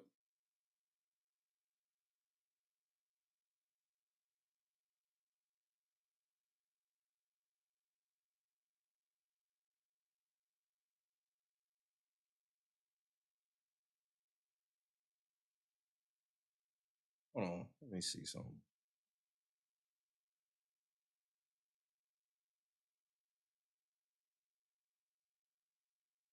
Might grab it. 2 little seconds. See if I want this version if I can grab it.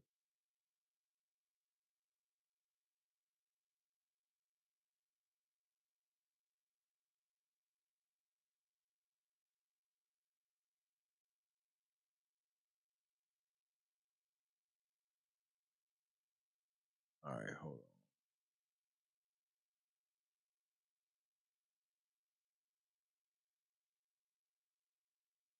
Yeah.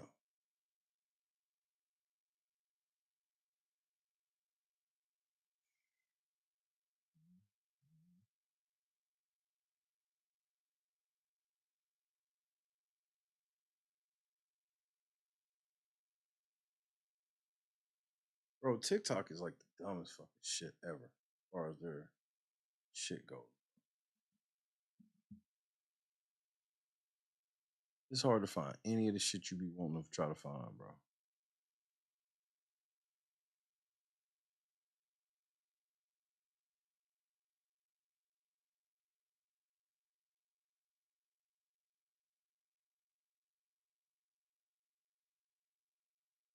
All right, fuck it. I'll just take this one.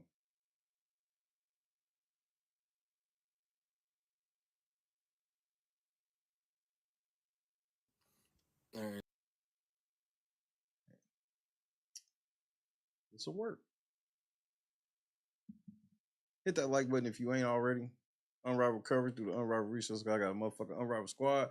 Shout out to the whole Beat squad. Definitely help on this one. All right, let's roll.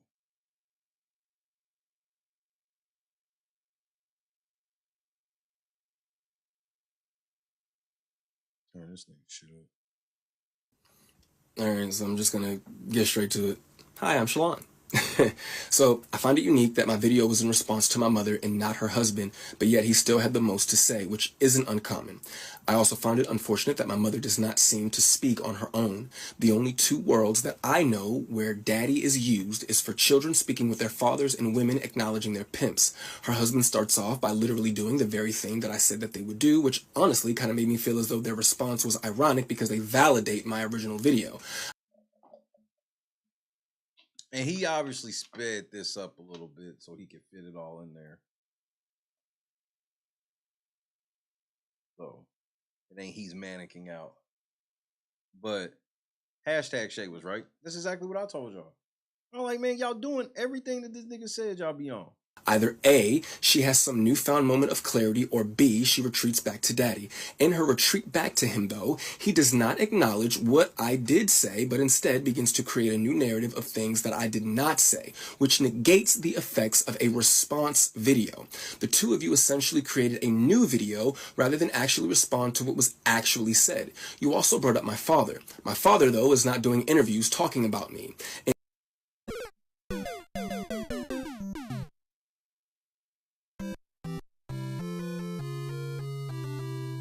I said that as well. I was like, how are y'all speaking for this nigga daddy? Why you trying to be like your daddy vouching, his daddy vouching for the shit y'all on, nigga? In quick regards to the three sons comment, under the context in which your husband Tracy, say what's happening? Oh, I think I said what's up to Tracy already. But you can have two. What's up, say what? Was speaking, by your rationale, Ma, he should have easily had no problem saying 4 sons, especially since you say he knew me before I knew me. The two of you can sometimes come off. Exactly. If this nigga knew him before he knew him, why ain't he acknowledging him as his son? Why is he in these text messages talking about this is Uncle Sid? As seekers of weak levels of empathy from others, while at the same time sidestepping any accountability that one may need to take. To attempt to address what I said to another man while also trying to make your wife victim number one has nothing to do with you. My father did not need you to speak for him. You're her daddy, not his. My mother has been speaking on our relationship for years. Exactly. You're her daddy. You're not my daddy's daddy. So to imply that only one side of a story was told when there are several articles and interviews throughout the internet discussing my strained relationship with her, filled with quotes from your wife speaking directly about me, while also providing vague context and downplaying the impact of an uninterested mother. I am 33 years old and have had ample opportunity to go to the media and tell some BS.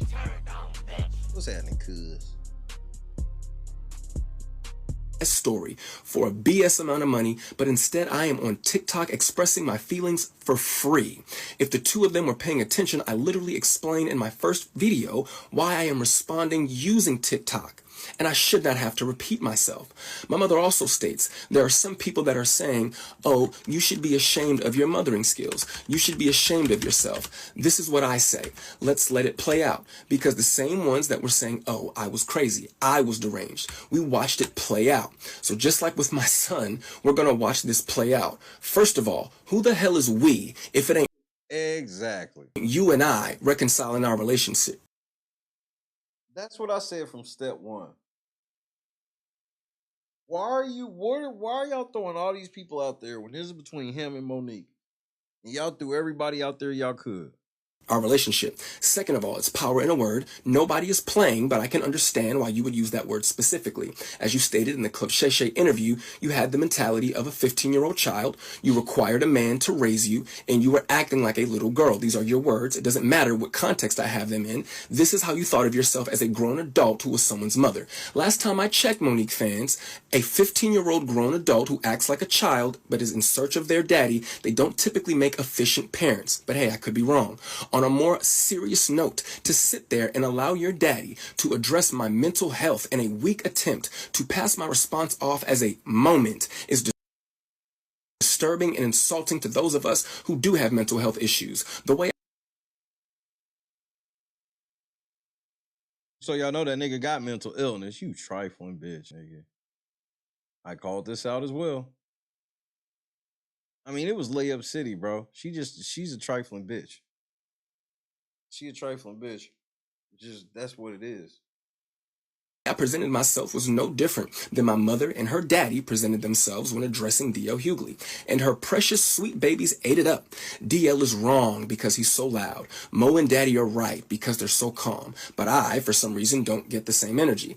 To simply try to call me crazy is dismissive and cowardice. Attacking Definitely cowardice. Somebody's mental status is a clear sign that you have zero to stand on. Furthermore, what kind of person still has a text message from their wife's son that is over 2 years old, still in their phone, saved just for the purpose of re-showing it to him? Exactly. Weirdos. What I specifically remember about that message is that at the end of it, you said something along the lines of, if you don't respond, I understand. I could care less about what your message was about. But for you to say in the message, if you don't respond, I understand, why was it then that when you and I did speak, after that message was sent, the first question out of your mouth is, hey man, how come you didn't respond to my text message? I found that to be very unique. But I did not need an explanation on how to speak to women or how to listen to women. That was not what that situation was about. My mother showed me how conceited she is in that situation that you were referring to. Nigga, bro, he is perfectly dismantling all that bullshit y'all tried to do. This nigga is eloquent to the motherfucker, Monique. You didn't teach this nigga how to talk. I know that's for sure. This nigga actually is eloquent in his speaking, and he is barring you the fuck out, nigga. And it's really not much y'all niggas can say.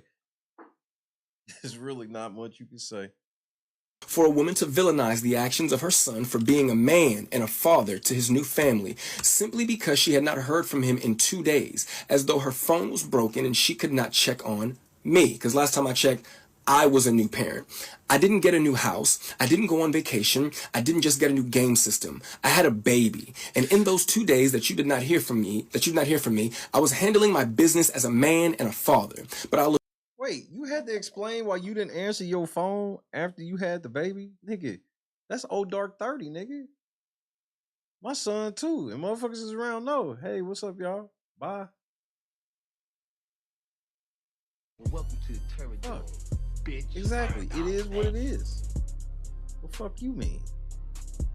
Assume your phone and the phones of those around you were all broken, which I wanted to believe was the reason why you did not respond to a message from your son expressing his concern over some bumps. Right, Blessing. That's why that shit was like, why you mean? What you mean you ain't answer the phone because of the baby?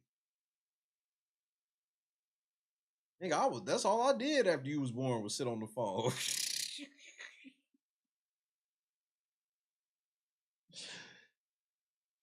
That your grandchild had on her back. You would later make it your business to tell me that you got the message and chose not to respond because her other grandmother is a nurse. Damn the fact that she is also your blood. And shout out to Nana. My baby girl loves her some Nana. The statement about money and then stating, don't let nobody introduce me to you, is not a competent statement to make because it wasn't a complete sentence, nor did the two things correlate with each other. And when did you have the time to introduce yourself to a son that you weren't interested in and didn't do the best job you could do? I'm starting to think that you're not hearing yourself. To address money, you gave me $10,000 for a down payment on a car. Yes, thank you again. Thank you. My girlfriend and I were already prepared to put our money together and get a car. You and your husband called us one day and stated that y'all were going to give us $5,000 for a down payment. We said, okay. You then called us back a day or two later and stated that you would be giving us $10,000 for a down payment on the car. You and him made the conscious choice to give us that money. We did not ask you for anything, but this is an example of a... See? And then you see how they do. They just do the shit for you. And then if you say anything later, they can throw this shit up in the argument and be like, nigga, we bailed you out with this car. Like, nigga, I didn't ask you to do that. Who does that? Who gives gifts just to turn around and use them shits in an argument? You can't do that with me. I'm giving it back. Regardless of the first time you pull that shit, you can have this. I do not want it anymore. I don't care. You can apologize all you want. I'm done. You can have this. Yep. Definitely a narcissistic trait. You can have this, my nigga. I can't be bought, bro. Rich person doing something for you, and because this is, excuse me, an example of a rich person doing something for you because they want to do it for you, but because it doesn't have the desired effect that they want it to have, you are inconsiderate and ungrateful.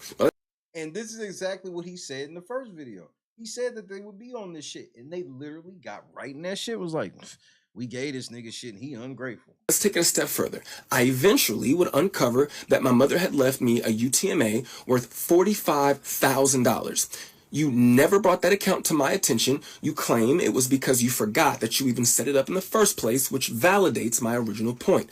Who forgets that they invested $45,000 into a child that at that time is the only child? When I was homeless,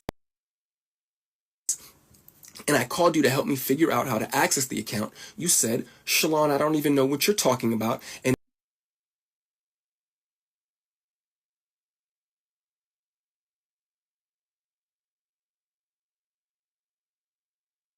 this nigga had 45,000 in an account, which that's all your oldest had in an account from you, Monique.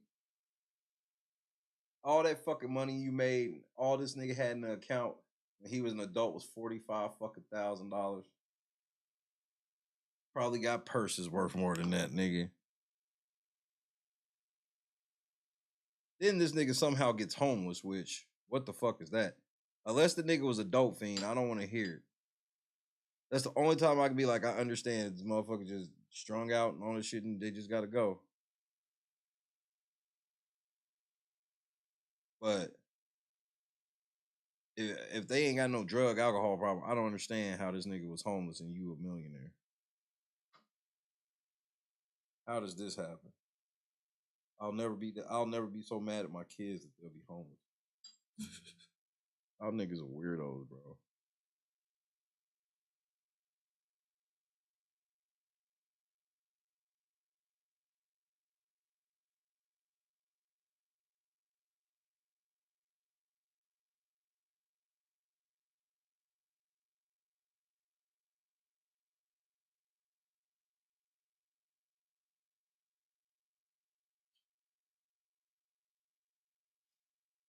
Monique is trifling, bro.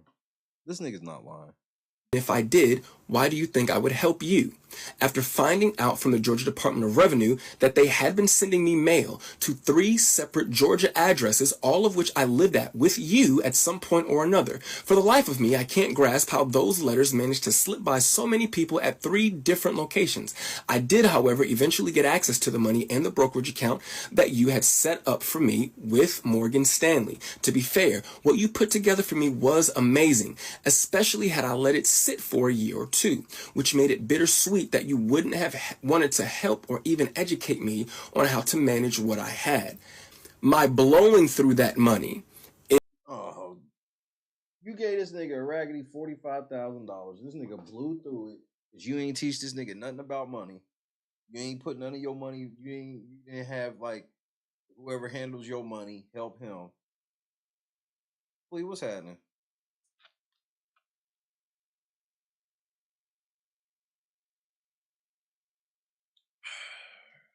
I mean, this is some shameful shit. Is all on me, and I have to take my accountability for that, and it's a lesson learned. Sydney stated that the last time that him and I spoke, I wanted to call him Dad. The actual truth is that I wanted to call him Pop. Calling you Uncle Sydney, but my mother calls you Daddy, and the boys call you Daddy. It was getting a little awkward. And yet, Hashtag Shay was right.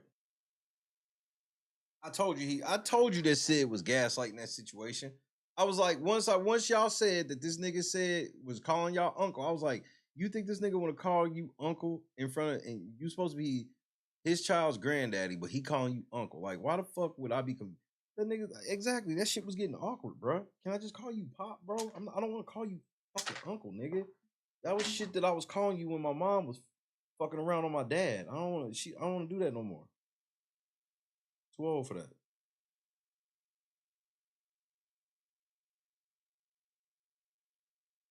That nigga Sid is a maniac.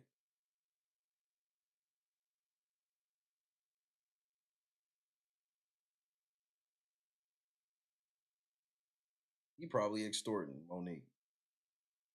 I mean, he definitely be gassing her up. I mean, he don't gas her up to fuck with her son. I'll tell you that much.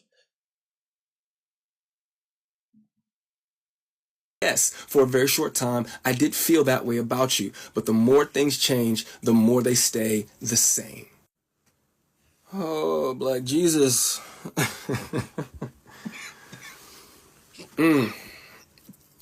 I do just want to really quickly give a really, really big thank you to the support that I've received throughout this. I didn't think that was something that was going to happen. I didn't make that video to have a tennis match with my mother. I do not plan on making any more videos. This is it. I've said what I wanted to say. To me, if you're not going to acknowledge, you've already shown me that you don't care enough to acknowledge what I did say, so I definitely don't have the expectation that you're going to acknowledge now what I'm saying.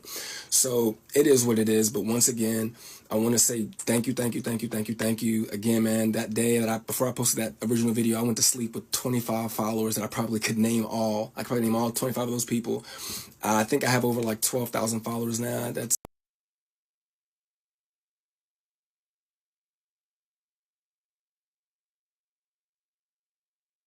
He got 12K overnight.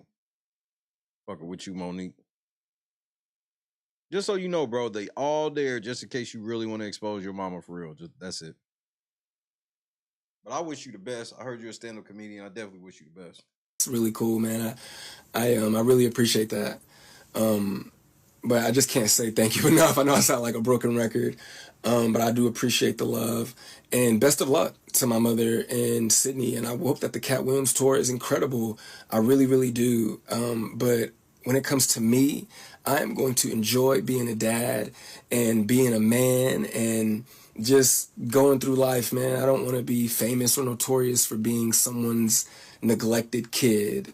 I don't want that to be my story, and I only said what I said just to provide context, not to become anything. But y'all be safe, man. Peace.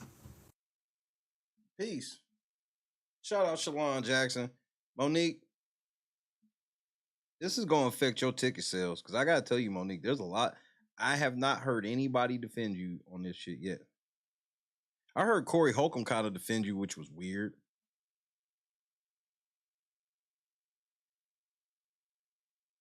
Corey Holcomb, if somebody lie on Corey Holcomb name, he gonna come out and go ape shit. This nigga mama lie on his name, he come out and say something. Corey Holcomb like, yeah, that's some soft shit. Nigga, fuck you, nigga. I lost a lot of respect from Corey Holcomb last night. I still fuck with him. He's still one of the funniest niggas ever. But the way this nigga was caking for fucking Kevin Hart,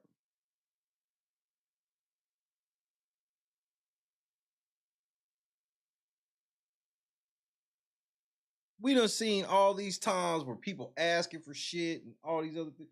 This nigga literally ain't asking for nothing.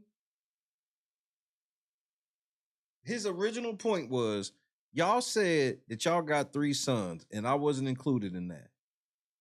And I never said anything about it. I let that shit ride. So how you get on Shannon Sharpe to talk about me, finally, no, we're not doing that. Welcome to the territory. Leave me out of it, bitch. Nigga.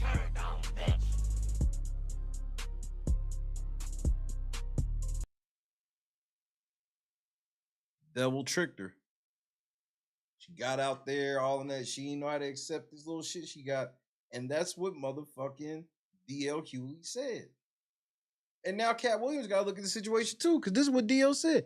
Everywhere she go, it's trouble. Soon as motherfucking Cat Williams puts this bitch, she did one weekend. Here comes her second weekend, which I think is her last weekend. And she's already tainted it. Why? Because it ain't just, and if her son would have said what he said and she didn't respond, man, it would have just been over. It has been like, whatever, you know. She could even just said, I'm not going to dignify with a response. For her to do a 36-minute Instagram live where they brought up any and every name they could think of to try to shift away from, you know, what he was talking about. Then for her to release those fucking text messages is just, It's wild.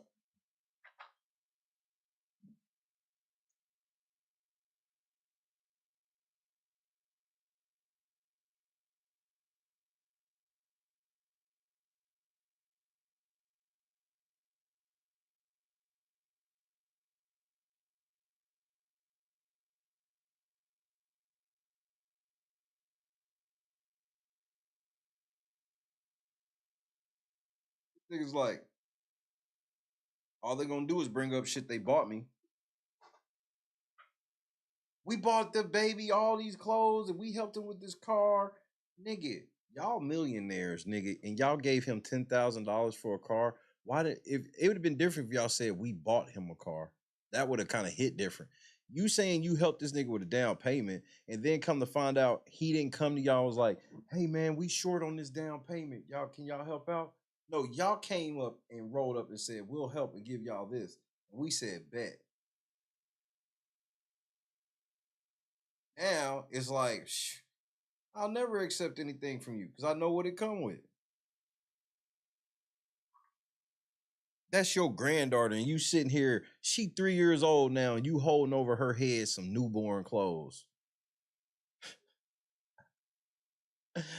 You holding over her the baby is 3 years old now, and Monique holding over her head some newborn clothes.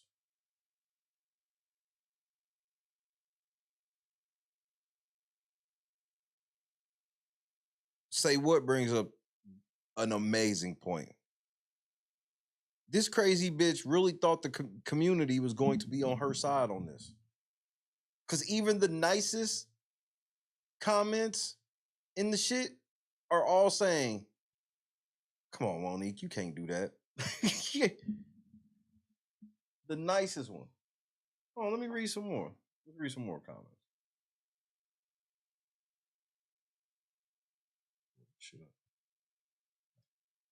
Hit that like button, hit the PayPal Cash App so we can hit the goal. I can't remember the last time we hit the goal, so let's hit the goal. $20 goal as always.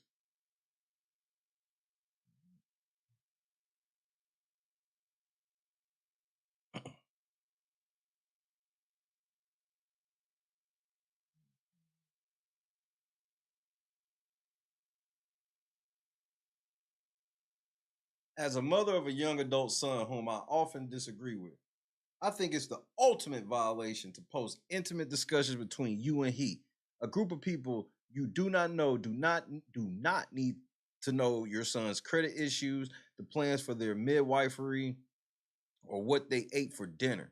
You do not have to do this, and you do not owe anyone any more details than has already been given.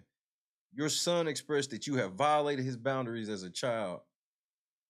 your child, and he also expressed that you care more about fame than motherhood. See? Niggas see this shit, Monique. I don't know what you were thinking. Your posture and your response has dictated that he was correct in his assessment. Bars. I've met and interviewed with you. You are a true talent, and I love you, but I'm begging you, black woman, to black woman, to please stop this. Healing family trauma is an inside job. It's not performative, and it's some of the most humbling work as a parent I've ever had to do. And yes, the burden falls on the parent. We have greater responsibility to heal, protect, and nurture ourselves and our children, not only in infancy and childhood, but throughout adulthood as well. We go from overseers to counselors to advisors. I wholeheartedly believe you want deeper connection, but you do not establish connection by violating confidence.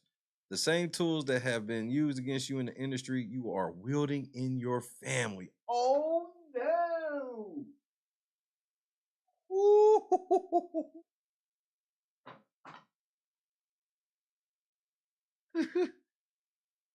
This is the same shit that this is. This is you trying to say this nigga's difficult to work with.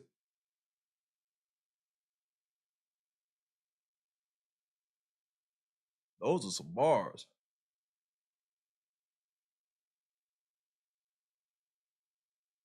You're misusing your power here, Monique. Your son is not your enemy. He's your child grieving a lost relationship with his mother. This is not the proper posture. Please remove this. Please go into your quiet room and pray for your family. Pray for your family. The spiritual warfare is real.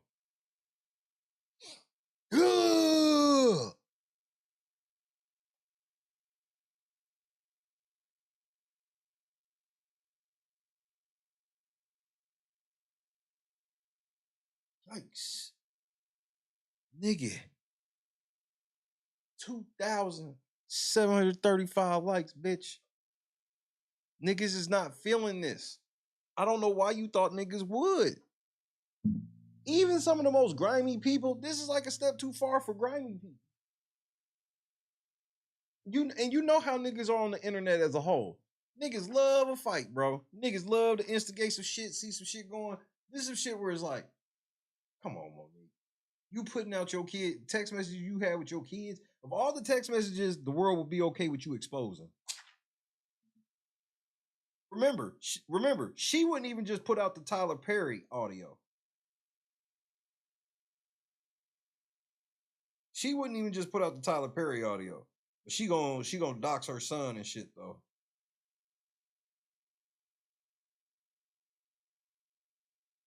Wow, dunk on her.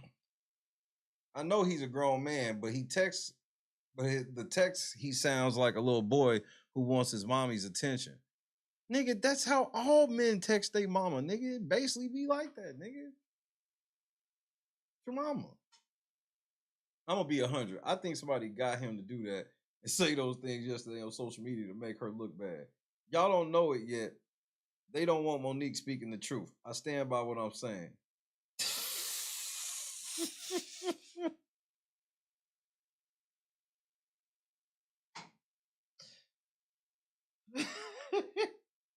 Yep, that's what happened here. All I'm seeing is that y'all were okay until Sid started texting bars. That nigga grabbed the phone and the whole conversation changed. It's 2024, Auntie. What you showed is that you're never available. There's no point to prove. He's a grown man now. He can't keep blaming his mom if he isn't been trying to fix things. What did he blame her for, bitch? What did he blame her for? He didn't blame her for anything. He said she lied about something. He didn't sit here and you act like he made this video saying my life ain't shit and it's all because of my mama. He didn't say shit like that. We don't know if he's doing good or bad right now. Just because you got to remember, just because Monique got more money than this nigga don't mean that he got no money. He could be living just fine, but he's just kind of paycheck to paycheck. But she could just come in at any time and just any little thing they saving up, trying to fix, need to get fixed. She just come in and swoop down. But she's like, now that I've blessed you with some of the money that I have, in return, what I want from you is we even. Everything I did to you that you felt was fucked up, well, we even now. That's all I want from this. This text thread looks super awkward. This isn't a healthy mom-son conversation. Why would you even post this? Thank you, nigga. There's like no cohesiveness. Y'all barely talk. Like, bro, y'all. And I'm not saying that it has sexual tension to it, but this is kind of like how two motherfuckers that claim they trying to talk to each other be, where it's just like, yeah, we kind of talking, but you ain't nowhere near at the top of my priority list, and I'm clearly not the top of yours. That's how the text was coming across. It's like,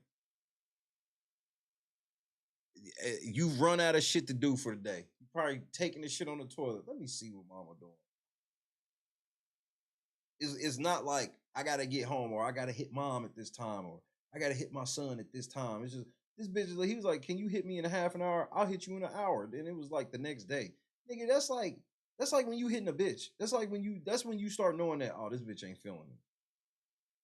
You're like, well, damn, what's up? Can I holler at you in a half an hour? The chick be like, no, I'll hit you in an hour. Then she hit you the next morning. Oh, my bad, I fell asleep. Bitch, I hit you at like 6:30.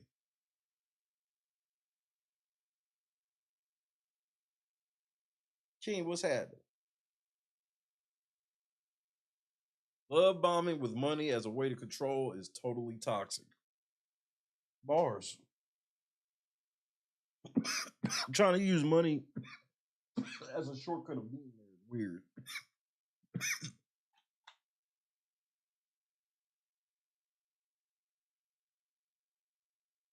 You need some money? I got it. That's one thing.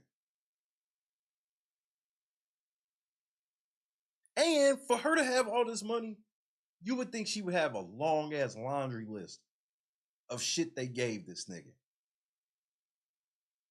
She set up an account that only had $45,000 in it by the time he was grown. Yeah, there's more money than most of us would ever have in an account and all this shit. But it should have been more, and she should have set him up to be protected with it. She didn't. She didn't even mention that. All she mentioned was $10,000 they put on a car and some newborn clothes. And she a millionaire, and she acted like we as non-millionaires don't even think that's a lot. Niggas is signing for kids' cars every day. Helping them co-sign, all types of shit.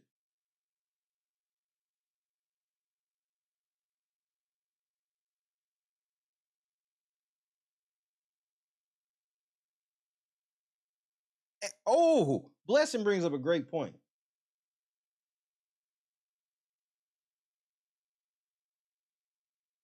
Monique probably never opened this app on her phone. Sid, stupid ass, put this up here.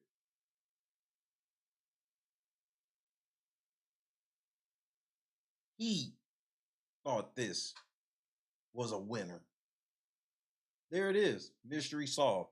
Because I'm like, one thing about narcissists, they tend, if you really think that Monique got narcissism traits and shit like that, they don't chance putting themselves out there like that. That nigga's got that know-it-all, I'm always right syndrome. He got that shit. He wrote this and he put this up.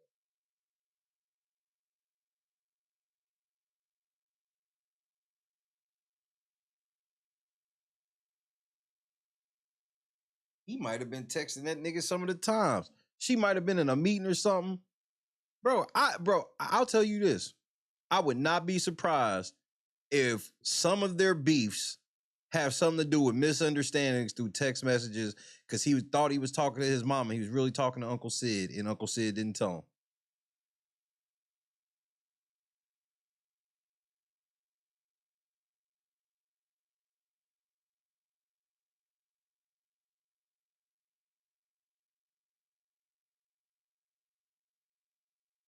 And they know that, Boston. Exactly. And they know that. It's like, well, this seems like he did that shit. And I can see part of the shit, because the text messaging just seemed weird.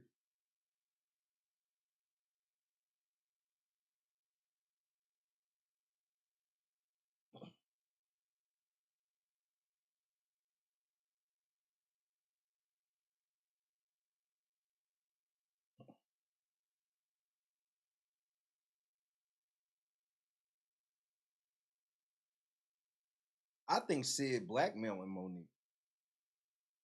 Remember, Sydney watched this bitch get married twice. And from what he said, he never had no type of romantic feelings for her until the second time she got divorced, which just coincidentally is the time she's had the most money she's ever had in her life. Then you roll up in an open relationship with her. You know all of her dirty ass secrets from even her first marriage and before. I could easily see this dirty ass nigga blackmailer because he act like a pimp. There's lots of moments where I'll be like, bro, she ain't got no, like, she be getting mad and all this shit, but ain't nothing she could do. Remember, one thing that I found really alarming that people never really thought, everybody took it the way Monique wanted y'all to take it. But the one thing I always found weird was when she was like, Tyler Perry wanted to have a one-on-one meeting with her without her daddy there. And why she would say no to this, she could easily just have the meeting and tell him I'm not agreeing to anything until I talk to him. That's my manager. Why wouldn't you go have that one-on-one with Tyler without him?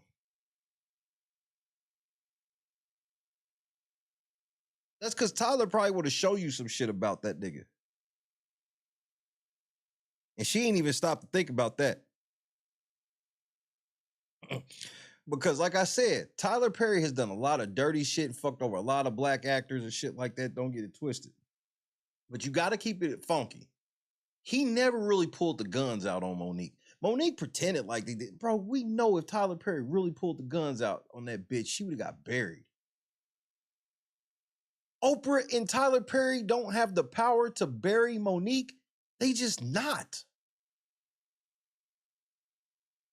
They just kind of like, she ain't as talented as she thinks, so we'll just let her, she can run her fucking mouth because she ain't gonna never really get on like she won't. Because they like, we don't have to use the energy to blackball her. She blackballs herself everywhere she goes.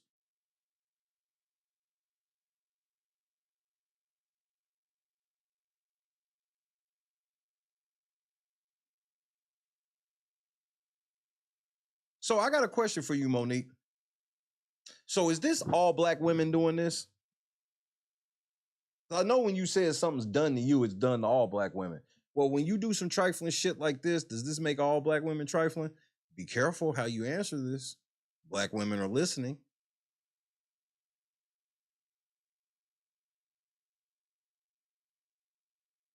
We ride together, die together. Bad hoes for life.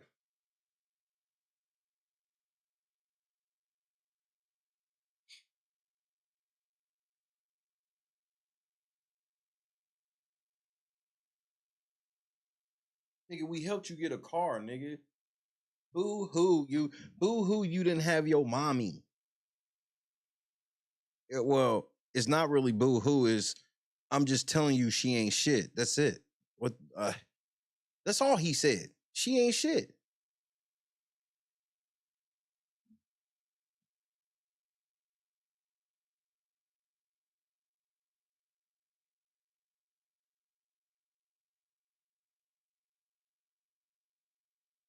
And said lucky that this nigga is soft as a motherfucker. Because he couldn't have talked to me like that. Like, you couldn't have been my mama's husband and talking to me like that. Nigga, who the fuck are you? Thought because you put $10,000 on a car, you could talk to me like this? Nigga, get off my phone, nigga. And another thing, what up, CEO? Another motherfucking thing is nigga, like, I can't be bought, nigga. I'm checking. You thought because you gave me 10 bands, you could talk to me like this? No. The answer is no. And then you gonna try to jay me down about the availability of my kid? Nigga, that's my child, nigga. You niggas wasn't here for the 9 months. Y'all niggas didn't pull up. But then as soon as the baby get here, y'all front of the line because y'all rich. Because you know how rich people are. Rich people can't stand not being at the front of the line. What you mean I gotta get back here with everybody else? Where's there's no VIP entrance? There's no VIP entrance whatsoever. Oh, well, okay.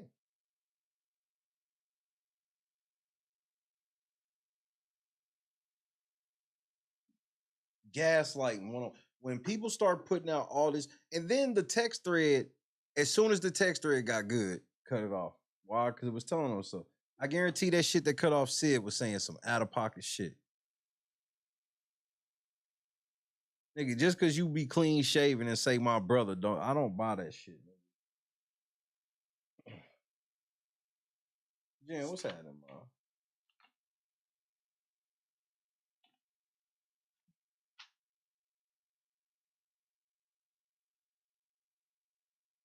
You want me to take you serious as a manager, Sid? I need you to do this one thing. It's a small thing too, nigga. Get one more client. Get one more client. I get how you be with Monique with all these other conversations and shit. How that nigga was sitting on that live with her with this shit and speaking for her the whole time. This is exactly what that nigga said. Hey, y'all, just so y'all know, she's gonna hide behind daddy to further the conversation. And what that nigga do? Yeah, that nigga lying, and we gave this nigga all this money. But I want to talk to y'all about Stephen A. Smith. And don't you know that nigga Bob Marley and Barbara Walters, nigga? The Rock.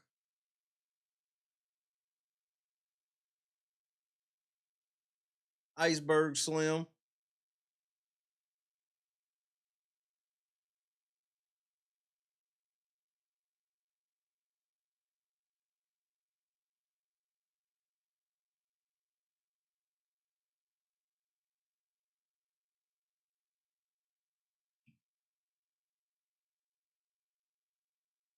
These ain't receipts of what you think they are.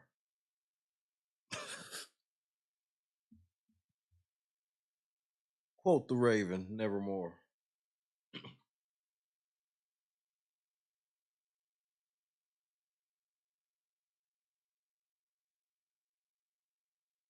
A 3-year-old text is crazy.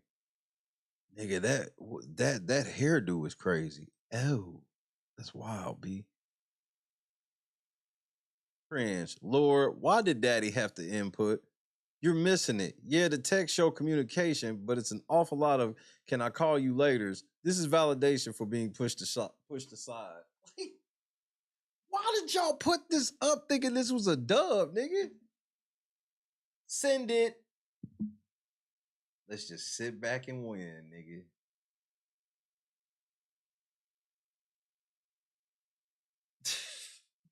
Nigga, it's been like 200 to 1. It was one comment that's like, nigga, the feds did this.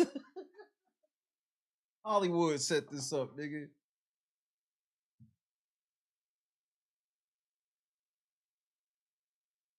Man, that's from 2021. Click open that whole shit. This is gross. Wow. You really typing to prove a point by putting receipts of your son trusting you with this with his personal life for the public. Wow. Please tell a family therapist and not the public. This ain't it. Nigga, this might affect your show. Cat Williams might have to drop you. Oh, grand opening, grand closing. This is weird and disturbing. Shit. What we supposed to do with this? Go call your son and prove to him you care, not us. Bars.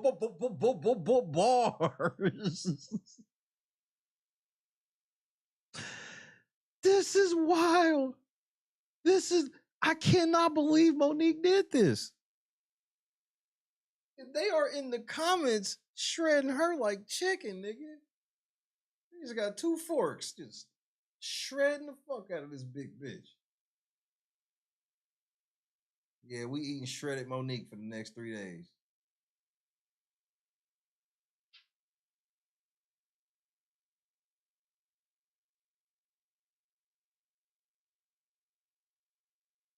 Cat gonna do her like he did that other comedian. She gonna come to the motherfucking set, be like, hey, I'm on the show.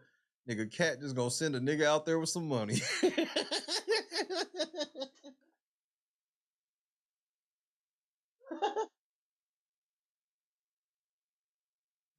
Them niggas is not gonna let Monique in the door, nigga. Cat just gonna send some money up to the door, nigga. Yeah, send this up to Monique, nigga.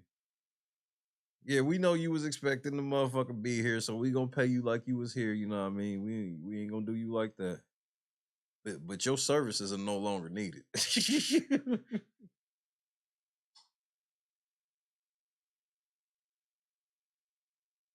Is there a chance? Is there a chance that Monique get booed this weekend? 1 for yes, 2 for no. Because the blogs getting ready to eat that ass up tomorrow. They already started today. And they really they getting ready to eat that ass up. She might get booed this week. This shit's out of pocket. Like, even the most trifling of her fan base is stepping back like, hold on, bitch. You don't do this to the kids.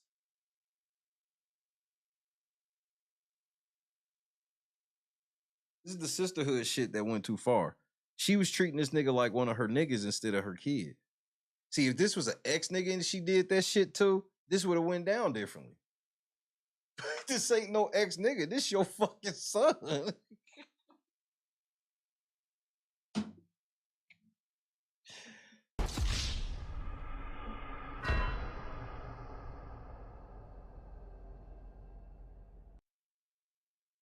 This your son.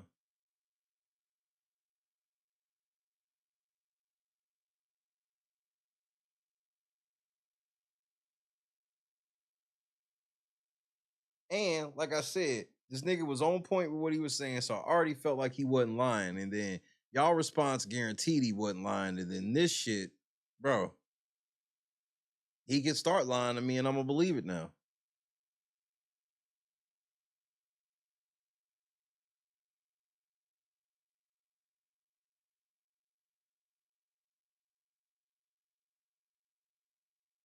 So, like, she damn near can't tell no jokes about her family and shit at all this weekend. Like, you already know camera phones are gonna be in the building. You know, if you're not privy to this shit, just so you know, pretty much every stand-up show across the country is on the internet now. Every show, somebody's there videotaping it, and they upload it soon thereafter. Every show. So somebody's gonna be videotaping it. I ain't gonna sit here and say the whole crowd gonna boo, but I expect to hear somebody boo. And I expect it to be more than one person.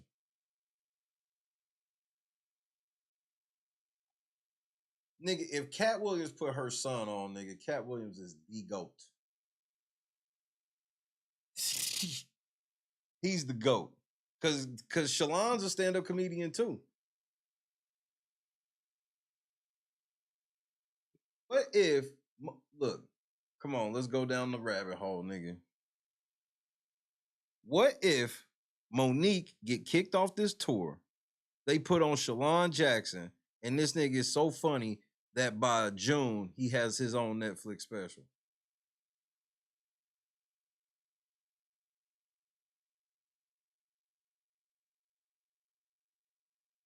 Monique ain't going for that, nigga. My sweet babies, I need y'all all to call Netflix and tell them, do not give him no special.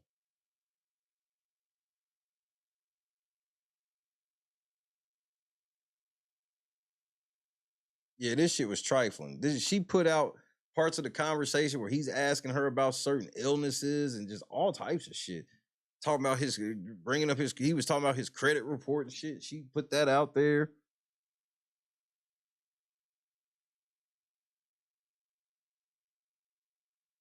And Netflix dirty than a motherfucker. They don't give a fuck. They will, if they feel like this nigga got enough buzz, they will give this nigga this Netflix special. And the part that's gonna hurt Monique the most is when he do his Netflix special, there won't be no part of his set where he talk about her. That's the part that's gonna soul crush her.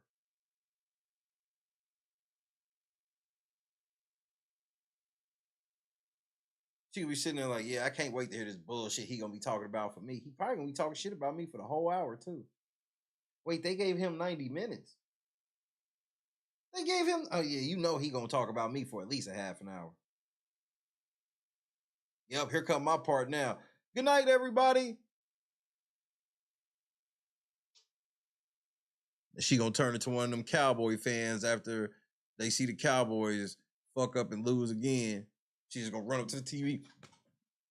They can just start punching that motherfucker. Bitch gonna Hulk and rage out on that TV, nigga. She do got them big ass shoulders now. She grab that motherfucker off the wall, just break it across her shoulders, nigga. Dare this nigga not mention me. Good night, Boston.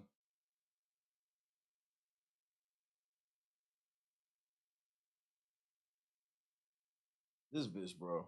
She's a special piece of work.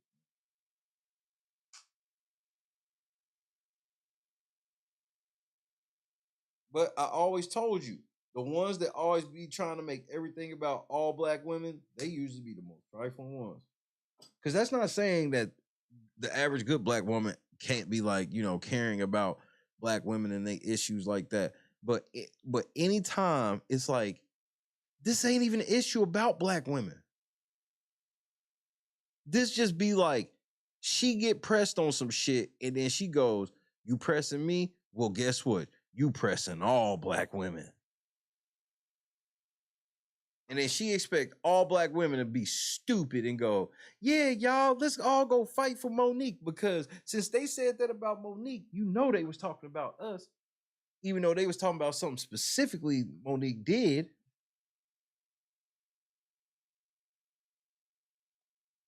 How they gonna call me difficult to work with? So how do you do in the audition process? Auditions?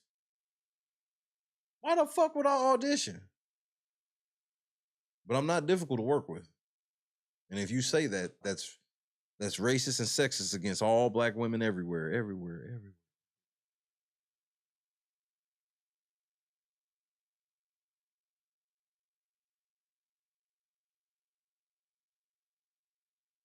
Your son said you ain't shit. The nigga's a liar. Don't you know we put $10,000 on that nigga car? Yeah, and I bought the grandbaby some clothes. Once. You know how many clothes you gotta buy in the first 3 years? That's like the most clothes you ever have to buy for kids. You gotta have enough because they get everything dirty and then they get big quick.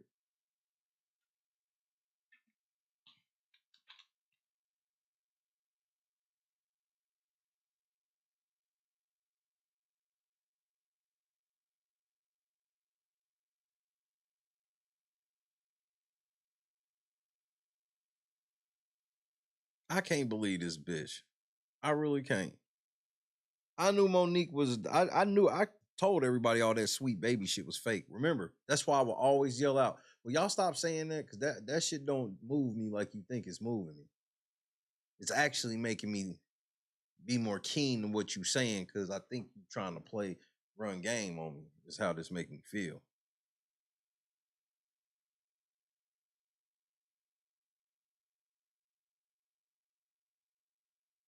I mean, it's some trifling ass shit, my nigga.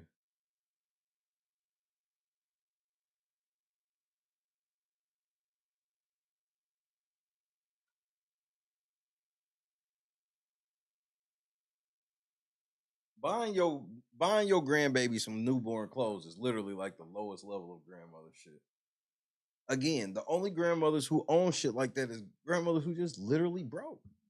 Where it's like, look, I'm on a fixed income. That shit hurt. I had to dig deep to get them outfits.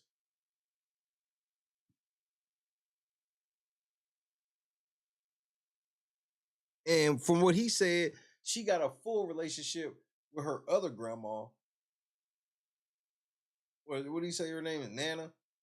She got a full relationship with her, but her relationship with Monique is, well, I know you ain't never really hung with your grandma or nothing, but just know she bought you some clothes when you were born. And Monique the type, I can hear her and Uncle Sid sitting the grandbaby down right now. Girl, of course we love you. We bought you all them clothes when you was born. Your daddy, he fucked up. He wasn't shit. And he was so irresponsible and he ain't have shit. And we came and saved it. You would have been naked if it wasn't for us. She do it with him. Bro, they doing it with him. Why wouldn't they do it with the grandbaby?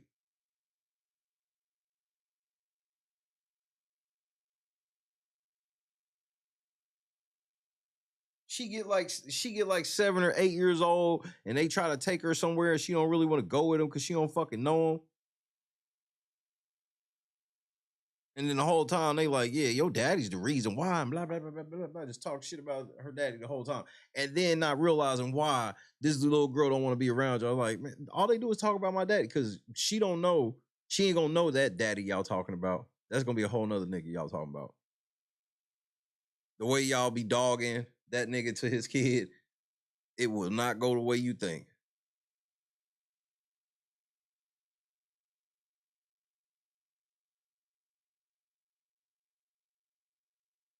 This ain't saying that buying clothes for a baby ain't like a deal or whatever. It is not a deal when you are a fucking millionaire. End of story. End of story. You a millionaire and all you bought for your grandkid in 3 years was one round of outfits in the very beginning. Because again, they ain't say they bought cribs and strollers and breast pumps and, you know, all the shit where it could really start getting expensive. Boppy pillows and, you know, nursing bras, all these fucking things. Different types of nipples and bottles and heaters and bro, again, y'all niggas talking about buying some fucking clothes. Acting like y'all niggas is out here doing some shit.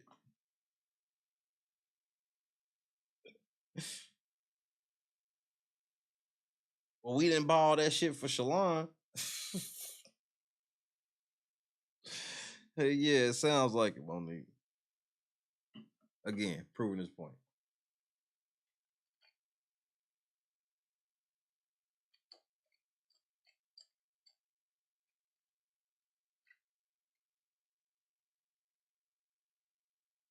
And bruh, grannies be on Facebook shopping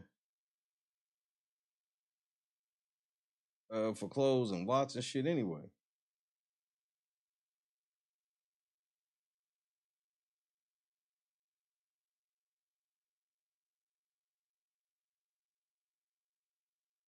Man, he's 1000% using her for the money.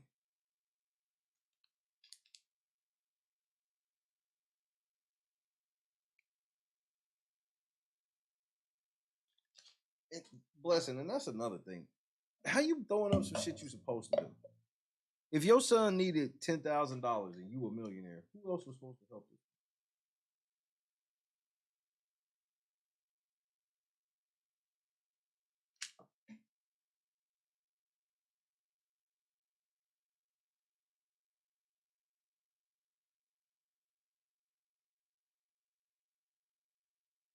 The last time you really supposed to have a talk with your kids about being grateful and shit is when you explain to them why they need to do chores.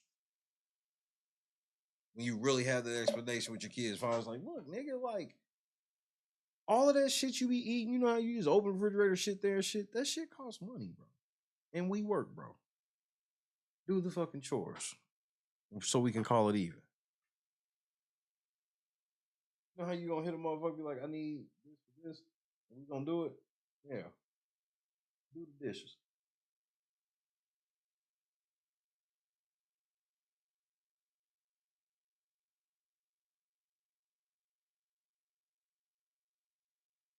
But I couldn't see sitting back here on YouTube all day long,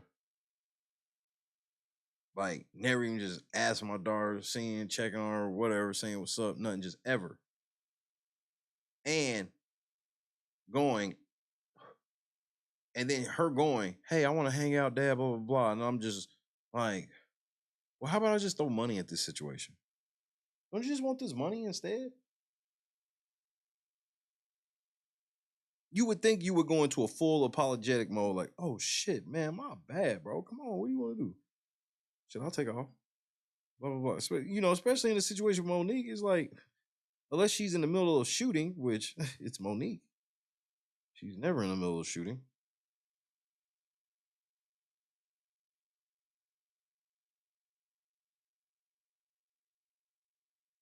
Because now Monique, the worst thing that happened to her besides this, went on Shannon Sharpe. Because after Cat Williams, she was going to try to charge the bag to everybody else. She's still going to. So she will effectively blackball herself. Because she's going to be asking for crazy prices because she's going to be like, well, look, I was on Shannon Sharpe after Cat Williams. It was like, yeah, so was Country Wayne, but whatever. And then I was on tour with Cat Williams. Like, okay. How many shows did you do? Oh, like 4. So I should be getting about what Amy Schumer gets.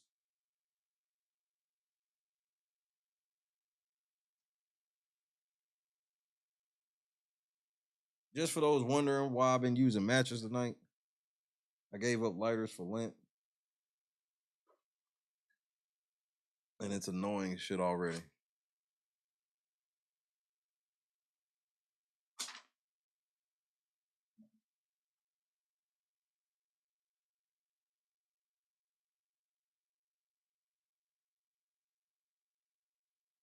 Well, that's the thing with Monique. She don't what's up, Kishla? The thing with Monique is it goes back to what I've been saying since the beginning of this shit with Monique. One thing I kept pointing out to y'all is Monique is all about fame and money. That's all she cares about. That's all she measures herself about. Fame and money. And this fake new family that she got. So she just wants to bounce back from this. I see her quickly pivoting back to Tyler Perry and them. And then this is supposed to make Tyler Perry and them come out and go, you know what, Monique, we sorry.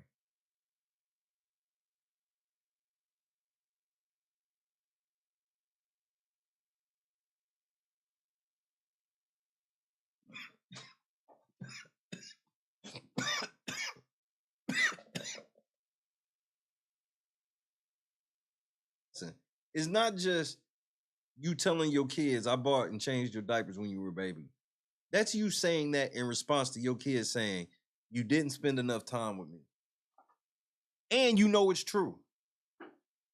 This ain't them just being on some spoiled brat shit. You literally know it's true. You know it's true.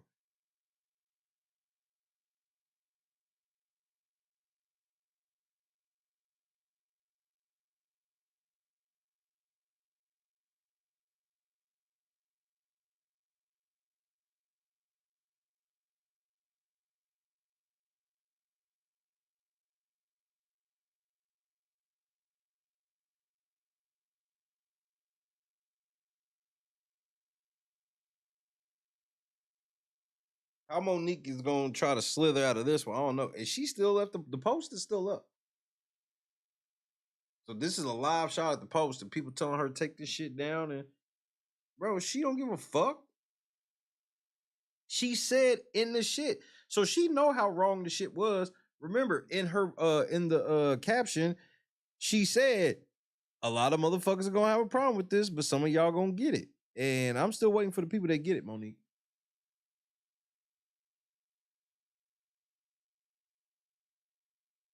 See, Monique thinks she got a fan base like Taylor Swift.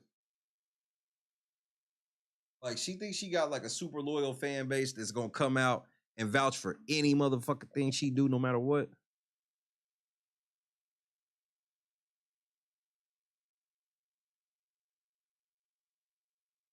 Like, yeah, these niggas gonna always apologize. Or I can say whatever. These niggas gonna always fuck with me. That's Monique logic in this shit.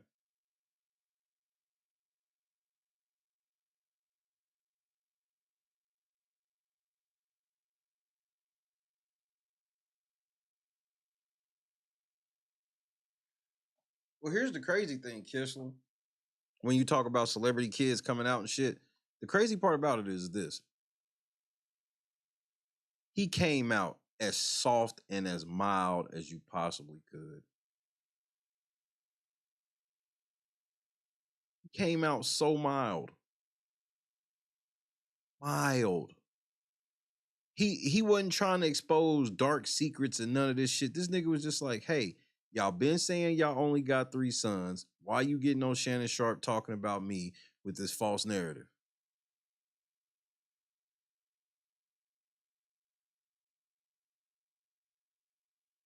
Because you know most celebrity kids, when they come out, if it's a situation where that happens, it's going to be way more salacious than that shit.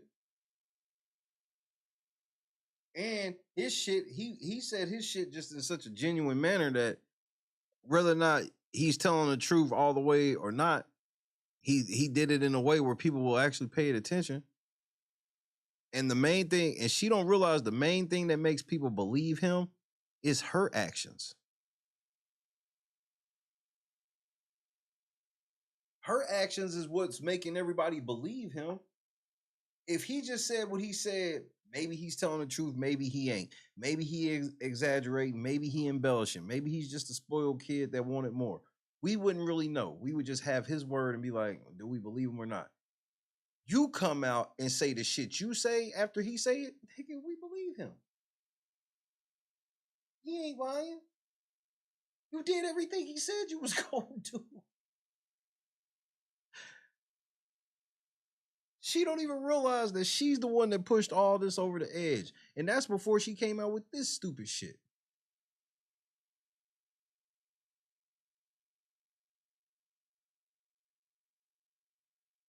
She could have just not said nothing. The shit would have been ambiguous. Maybe he's telling the truth. Maybe he ain't. Nope. Monique was like, nah, fuck that. I'm gonna show y'all he's really the liar. And what did she show? A court, like, you not having time for your son. Every time this nigga hits you, it was never an instant hit back like, what's up? Never. Never.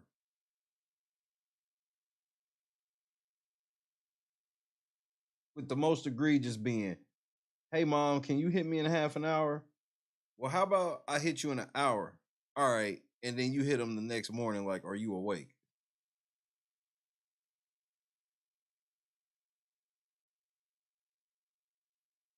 And I called that shit too, Janice. I knew as soon as I saw that nigga sitting there with her, I knew he was getting ready to say way more shit than she was getting ready to say. I knew she wasn't getting ready to say a damn thing. I knew it.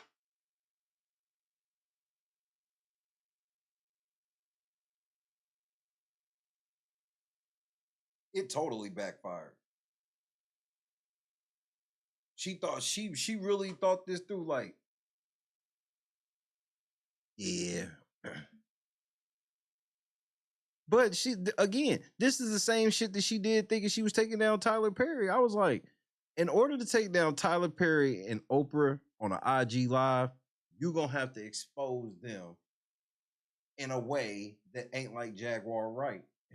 You're going to have to sit up here. You're going to have to sit right the fuck up there. You got to play a video, some audio, show some text messages, or you're going to have to say you've seen them do some real heinous shit they can't ignore. You don't do that. You get on the live and you talk about innuendos and now that Lee Daniels, I guarantee Lee Daniels wish he would have never did that shit. Lee Daniels tried to do this shit just on some, bro, can we just get past this shit? Damn, stop dragging my name in this shit every time you go live. He was like, Monique, why didn't you just play ball? Well, if I'd have played ball, we wouldn't be having this walk right now. She don't realize that that's the point. This whole point is I don't want to be having this walk with you, telling you this shit. If you would have just went, and this is the thing that she's standing on. She's standing on that she shouldn't have had to go do promo for fucking Precious. That's wild to me.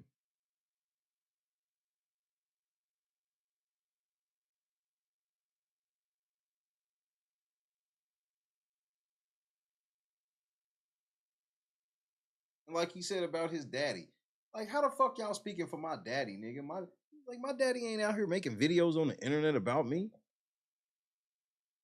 And these motherfuckers sitting here like, yeah, it's just you, me, your mom, and your dad have a great relationship. Excuse me, nigga, you fucking my daddy? Like he said, you her daddy, not his daddy. The fuck? You can speak for Monique. She let you speak for her, but you can't speak for my fucking daddy, nigga. I promise I would get, like, as soon as I heard him say that shit, I'd have called my dad. So dad, this nigga that took your bitch is sitting here speaking for you too? Oh, I didn't know you was a hoe ass nigga like this, Pops.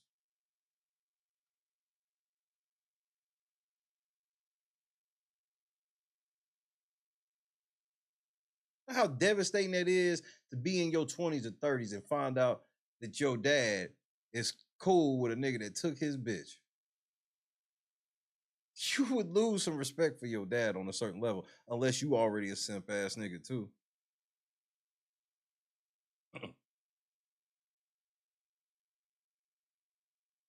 Nigga wanted to call me daddy. No, I wanted to call you Pop because I ain't like calling you uncle in front of the kids and everybody call you daddy and I'm the only nigga calling you uncle. Kind of awkward. No, we're gonna just stick with uncle, which that's obviously what Sid said. right? We agree to that, right? Sid said no to that, right? It wasn't like they said this is being your pop. They said this is being your uncle. You know I'm your uncle. And this nigga didn't even want to call me his uncle. Why would he want to call his stepdaddy uncle? What's wrong with y'all? Y'all some fucking weirdo. Holly weird. Fucking weirdos, bro.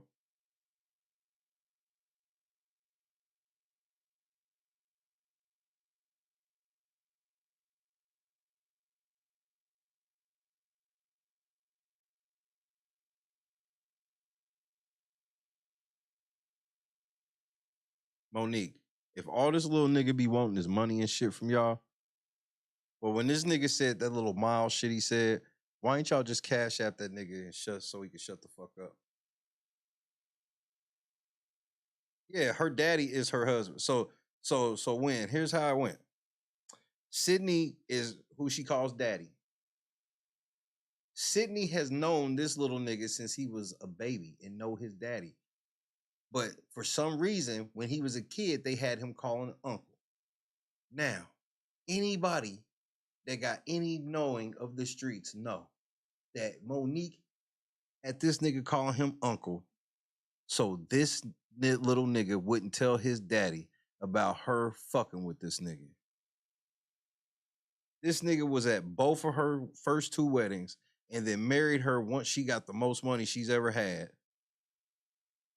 And now he still want to be uncle to her son, even though he's literally his stepfather.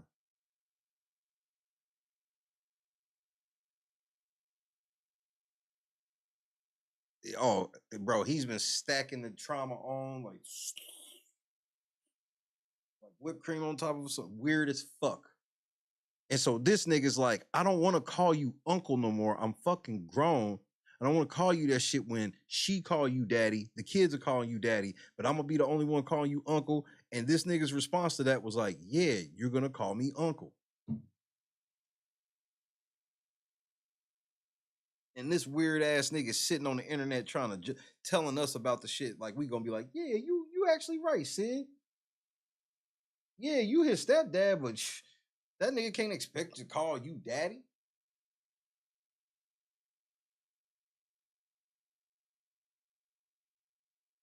Again, they overthought this. They was like, yeah, he asked for it. This is one of those with a nigga. Yeah. Oh, so you thought all right.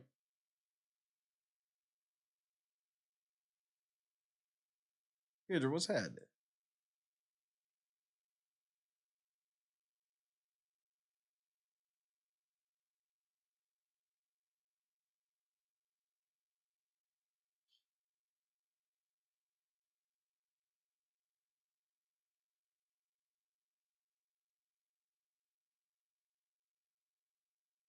Him and Monique and some shit they ain't got no business.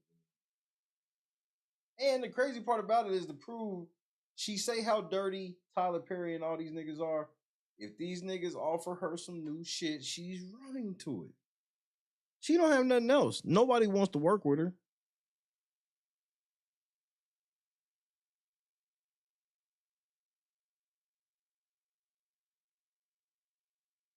Lovely. I think I can see that, and I definitely see it on this level. Here's the level where I could definitely agree on you.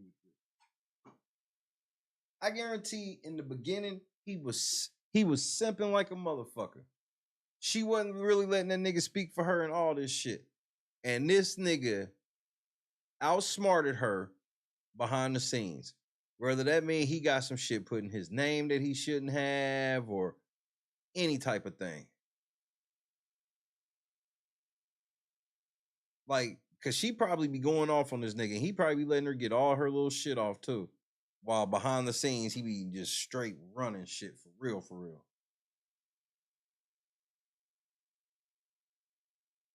The whole time.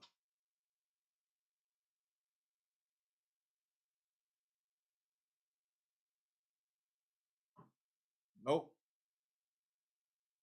That is her husband and his stepdad who's forcing him to call him uncle. That's why I was floored when I heard their 36-minute response and she got to the part where it was like, this nigga's been your uncle your whole life.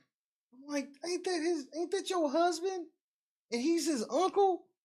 What kind of creepy shit are y'all doing? This nigga's like, nigga, I'm never claiming him under any circumstance.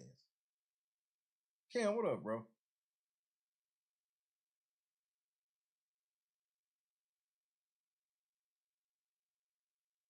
Monique, you trifling for this, and you gonna take an L for it.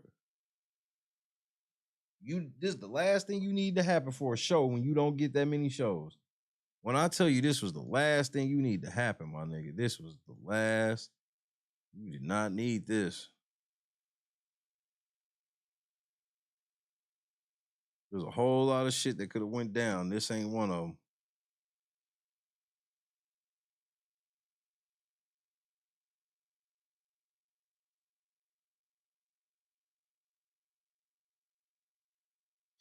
And this brings me back to what Tasha K said. What was one thing Tasha K said when I played y'all this shit last night? That bitch said, who has Monique put on? She said, who has Monique put on? Nigga, your son a stand-up comedian. Nobody even fucking knew this shit. Cause you out here just so grandstanding for yourself. You getting this Netflix. You. Sid, you manager, but you ain't managing this nigga's career? Don't you want this nigga to get out of your pockets?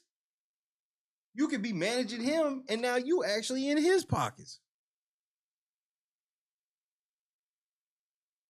They act like they so there for this nigga. This nigga's a motherfucking stand-up comedian. Nigga, his mama's a stand-up comedian, and his stepdaddy's a fucking manager of a stand-up comedian. But these niggas can't help this nigga in any way feed himself. Y'all just gonna get this nigga $10,000 for a car. Y'all not gonna teach this nigga how to fish at all. Well, nigga, if you really want to do stand-up, here's some shit you need to be doing so you can get on. So you can start paying for yourself. Let's keep it a stack. She says she an icon. She a legend. She's supposed to be getting top billing. She's supposed to be getting what Dave Chappelle is getting for a motherfucking Netflix deal. But you can't put your son on? You ain't having your son open up for you? Nowhere? Well, you open it up for niggas now. I'll never open up for nobody, but catch me this weekend opening up for Cat Williams. You are watching When Keeping It Real Goes Wrong.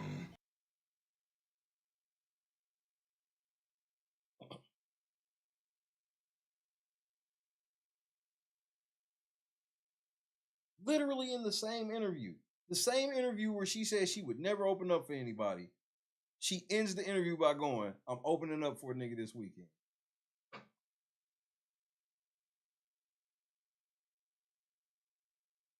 And then this bitch told us she didn't even really respond to that nigga because she said, just wait, the truth will come out. And this is the truth coming out.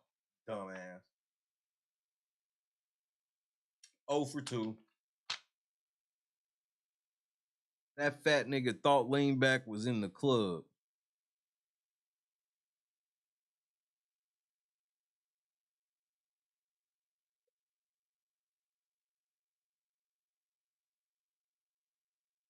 Well, here's the thing, though. I don't think this hurt Cat at all. Because two things. Number one, Cat didn't even put her on the tour permanently. He put her on the tour for last week and this week. That's number one. So she was already just on a trial run anyway, which makes this terrible. Because it was like she was on a trial run, and then her first show, nobody thought she was that funny. She did one joke about Tyler Perry and Oprah where she fake apologized to them.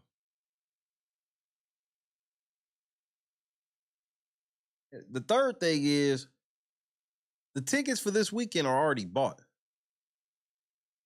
You know how many niggas gave they girl yesterday/today Cat Williams tickets for Valentine's Day? Like, yeah, this is for Valentine's Day, but we going to this weekend. I guarantee a lot of people up on that East Coast did that this weekend. So the tickets are already bought. But going forward, if he was to like add her to some more dates going forward, then I'm with you with the Cat jumped the gun on this for sure. But this nigga's been very good business wise, where he don't make these mistakes like this. Again, Cat could have easily. Why didn't Cat from Jump Street keep this a buck? Why didn't Cat from Jump Street go? Look, Monique, you gonna be on the rest of the tour now. You gonna be on all of the cities. You gonna be on the city from the East Coast. You gonna be on the cities from the West Coast, the Midwest, and you gonna hit all the cities on the down south. And we even thinking of going to Canada, girl. And what I need you to do is sharpen up your skills, and you gonna open up for me for my Netflix special in May. He could have easily did that. What I'm gonna do for you, Monique, you got 4 cities. You got Friday and Saturday 1 week, Friday and Saturday the next week, okay? That's all he ended up doing. This nigga could have locked her all the way down. She ain't have nothing else. He know that. But something told Cat, just put this bitch on a trial. Let's just put her on a trial and see what happens.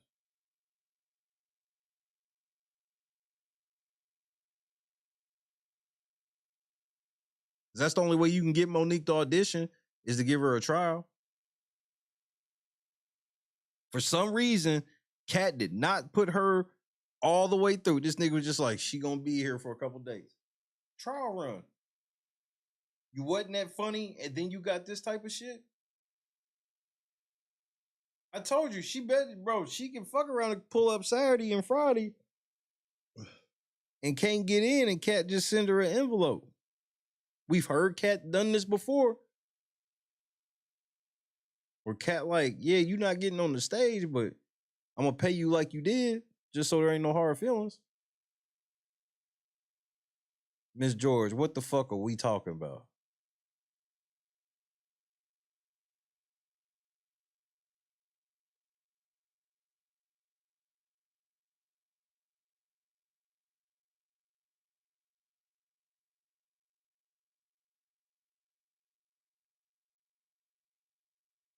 Uncle Daddy. Nah, I ain't say you can. No, nigga, I'm Uncle Sid. I'm not your fucking daddy, nigga.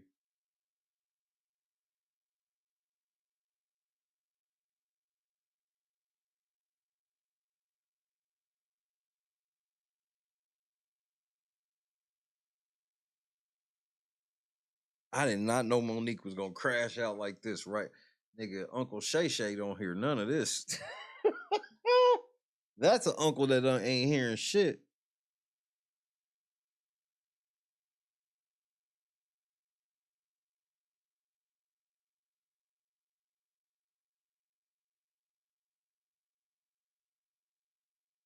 This is how you know it was a hit dog situation. She sat on Shannon Sharpe's show and was like, look, dig. She was like, look, check this shit out. I've been praying to the universe. Me and my son get our shit together, you know what I mean? And things happen and chakras get involved and all of this other bullshit.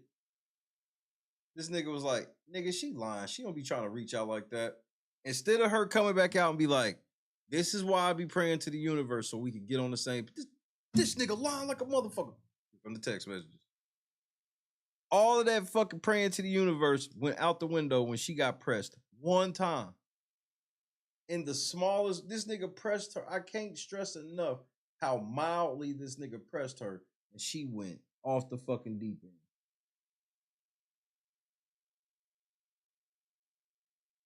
Come on, let's read a couple more. Why are you post a text message between you and your child? Shaking my head. People never read to comprehend, only to respond. See? Okay, these messages are old. Majority of them you have to call him back. Why is your husband texting him from your phone about seeing his baby and bring it? Bro. Monique, he said you didn't parent him as a child. Why are you showing us stuff from 2020?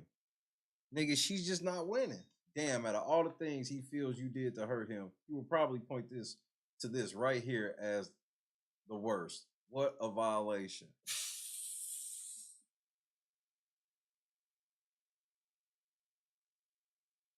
Monique, I'm trying, man. I'm trying. The niggas in the comments is not feeling this.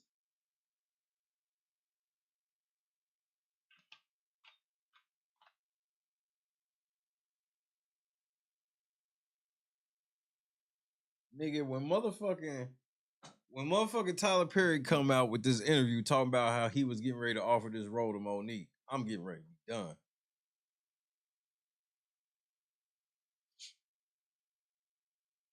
Will her son get offered any roles now? 1 for yes, 2 for no. Will he get offered any type of stand-up deal, anything from this? Hey, nigga, I hope you got your game sharp, nigga, because he said he went from 25 followers to 12,000 overnight. I hope you ready, nigga.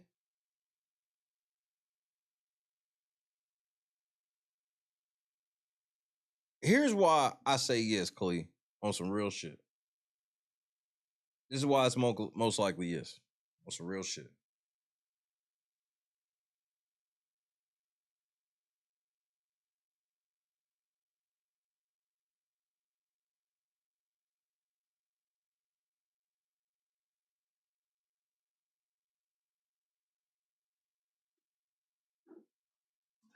There are some grimy ass promoters out here who they probably never gotten on. Like, if you're a promoter and you feel like you just like one viral thing away from getting on, why would you not offer this nigga? Again, she let the world know this nigga broke. So you can hit this nigga up 10, 20 bands and just take a shot on it. Somebody's gonna do that shit. It ain't like Monique got a bunch of friends out here. It ain't like if there's rumblings of somebody doing this, a bunch of people gonna be behind the scenes, be like, hey, nah, nigga, we not doing that. You put out that shit about Monique, nigga, we blackballing you. That shit ain't happening. So I think it's now he have to finesse though. He can't tell them up front. He have to figure out a way to finesse. The only reason why I think now, where can it go to two? In the negotiations, they gonna want him to lay into Monique during his set. He ain't gonna want to do it. So he would have to finesse, hey, nigga, I promise I could just make them laugh. Like, yeah, everybody could just insinuate that I'm gonna say whatever because of who I am. But I don't have to. I can just be funny, and if I ain't funny, it's whatever. I just don't see him going. I mean, I could be wrong. Money changes niggas. But I just don't see him being like, I'm gonna take this special and dog my mama out so I can get on. Because he could have did that right now.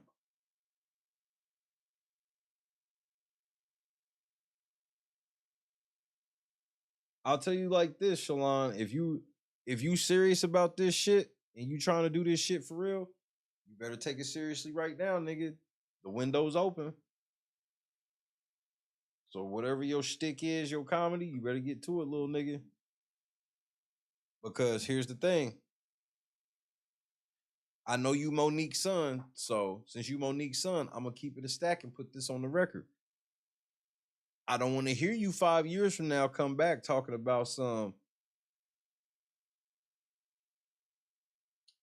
my mom and I could have had this opportunity if it wasn't. No, nigga, you got one right now on your own. You got 12,000 people, work with that and grow from there. So some people aren't lucky enough to get up. Bro, I ain't even at 10,000. Granted, that's the TikTok shit's a little different than over here. But point's still valid.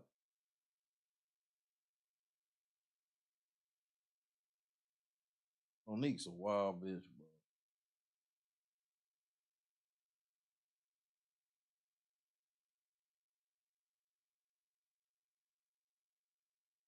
Do y'all think Sid like girls? 1 for yes, 2 for no. Fuck it. Do y'all think Uncle Daddy Sydney like girls? Only. We'll put only in there. Only.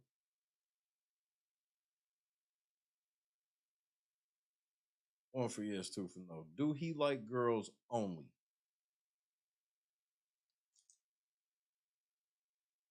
I don't either, Janice. It's a demon that.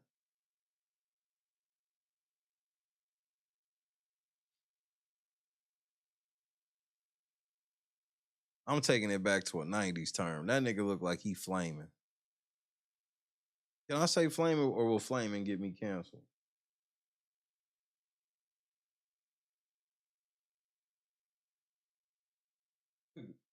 I don't, they won't send me a pamphlet, so I don't be knowing what I can get motherfucking canceled over. So it's not my fault. This their fault. If they didn't want me to say it, they should have sent me a pamphlet, nigga. That's what I'm saying. It's his body language. It's flaming, nigga.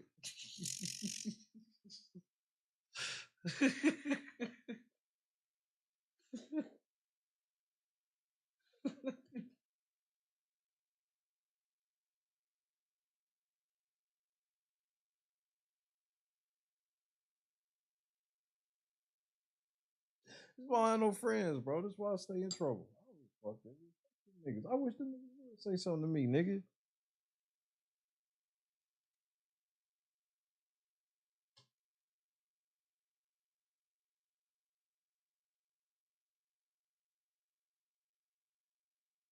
Y'all see that nigga? That nigga look zesty, nigga. This nigga look like you would catch him in a sauna with Shannon Sharpe. I'm gonna just put it that way.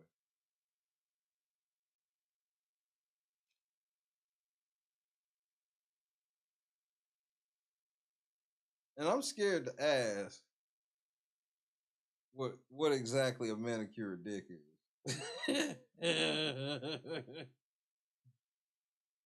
we may have to have a complete ruling on that to make sure we all on the same page.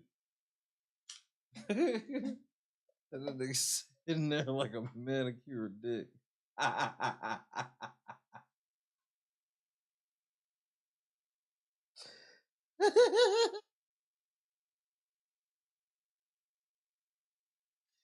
This nigga ball with a landing strip.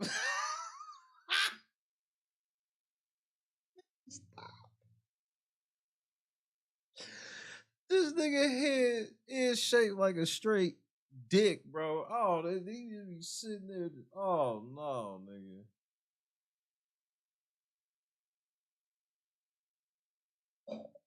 I'm with Tasha K. Tasha K said, "You ain't nothing but that nigga beard."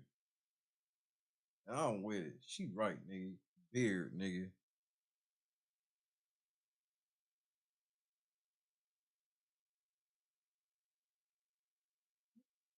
Zesty, I ain't gonna hold you. You telling me Shalon ain't zesty?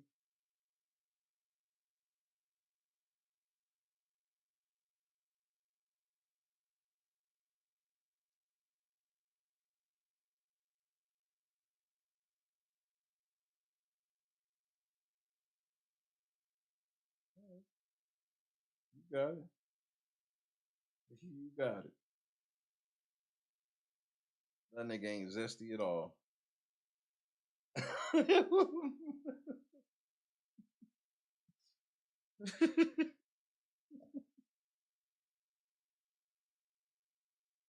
Yep. Nothing to see here.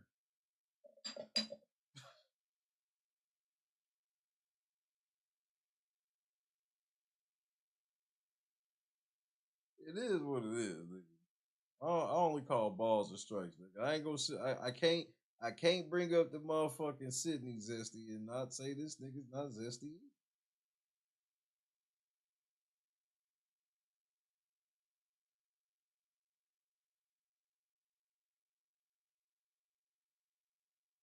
That's why I see it sitting there complimenting Kwame Brown. And I like to give another shout out to the big buff brother, Shannon Sharpe. I love to see another dark skinned man in tight shirts succeeding in life. Nigga, what?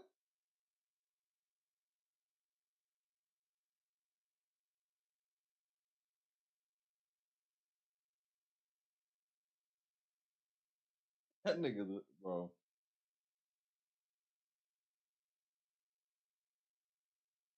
These niggas trying to get in a back and forth with Stephen A. Smith like that nigga gonna fall for it. I wish y'all would have said something to Mike Epps. So Mike Epps could have did a 70-second video where he flame dropped motherfuckers and kept it pushing. I'll see y'all in my home city. I'll be in my hometown this weekend. Nigga, them niggas didn't have shit to say about Mike Epps. They act like Mike Epps didn't say shit. I wish they'd have said something. Hey, Mike Epps. And to the brother Mike Epps. To the brother Mike Epps. Mike Epps, when you go at Shannon Sharpe while Monique is doing promo, you're trying to silence black women. So, brother Mike Epps, what we gonna need you to do? We gonna need you to apologize to our queen Monique, so we can get back on the same page. I told y'all that brother shit was fake. My sister, my brother. Shut up, bitch. My sweet babies. Bitch, I don't know you. You not my grandma, nor my auntie. And if you were, I can't guarantee I'd claim you publicly. Because you not that type of famous. You not like, hey, yeah, nigga, my auntie is some more. Nigga, your auntie some more? Hey, nigga, my grandma, Monique. Your grandma, Monique?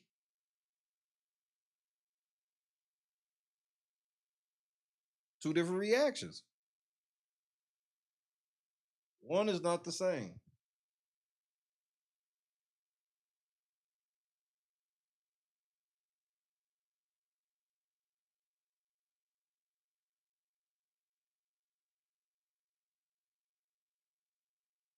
Hey, you want to go to this concert? We could go see this comedy show. Go see some more, nigga. I got some free tickets. What? Where you get some free tickets from? Let's go. Hey, man, you want to go to this comedy show? I got some free tickets to see Monique. I'm sure they were free, nigga. Where you found them? On the ground? Who else gonna be there? Is it just Monique? I ain't going. Nah, I was gonna watch reruns of The Wire.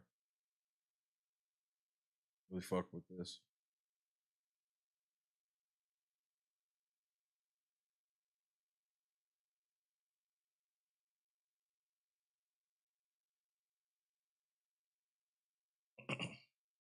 No, the powers, no, I'm telling y'all, the powers that be miscalculated. The powers that be, because there's a lot of people that think that Shannon Sharpe is like this. No, Shannon Sharpe is go along, get along game. He ain't gonna say nothing out of pocket. That's why when y'all be like, oh, he just be letting motherfuckers talk, it's because he can't say nothing to a lot of that shit. He'll get in trouble. The whole plan with Cat was you let Cat get out there and say all the shit that Cat say, and we were all supposed to hear what Cat say, and we were all supposed to think he was crazy and a crackhead. That was the plan. Just so y'all know, that was the real plan. But their plan backfired. It's the same thing Monique tried, where it was just like, y'all gonna just, bro, the whole narrative for Cat is he crazy and all this shit. So you let Cat talk for 3 hours and you gonna come and walk away from it thinking that nigga's crazy. But what ended up happening was Cat did 3 hours and got a standing ovation and request for encore.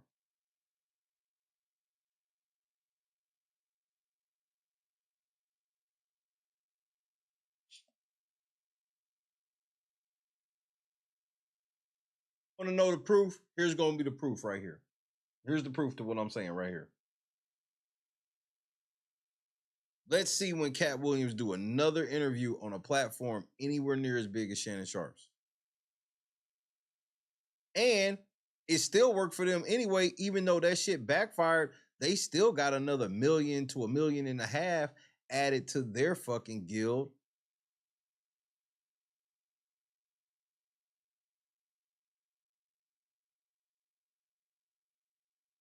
So even if you did give Cat Williams a standing ovation, you still subscribe to Club Shay Shay.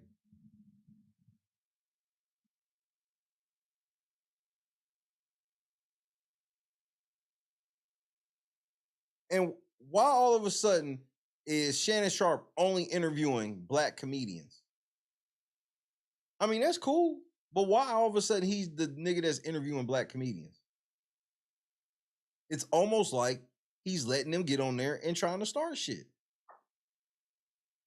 Remember, there were several things that he brought up during the Cat Williams shit that he was clearly asking like he was the fucking police, and Cat just didn't bite. And nobody brings that up.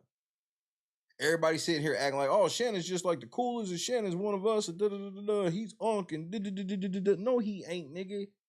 He's another one.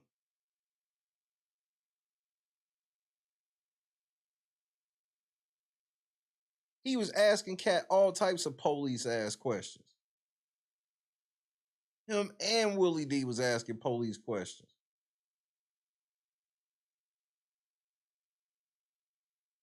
And Shannon did try to get Cat to say something about Mike Epps.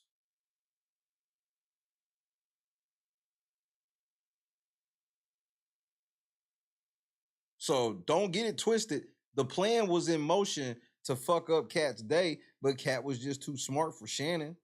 Even with all his fucking note cards. Why does Shannon need that many note cards? Y'all ever ask yourself that? That's a lot for an interview, nigga.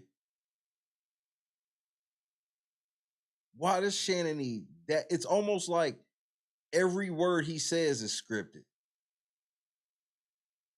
Like outside of like when he laugh or something, it's like every single word he say is scripted. It's almost like Cat sitting there talking to an AI bot. When what's happening? Win in the cut one time. Ladies, break out the Methuselahs. Welcome home.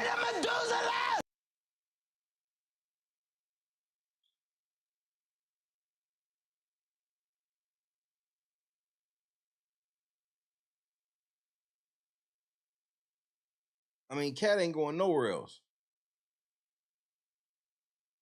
And don't get it twisted. Cat's smart enough not to go to Joe Rogan because Joe Rogan was going to do the same shit.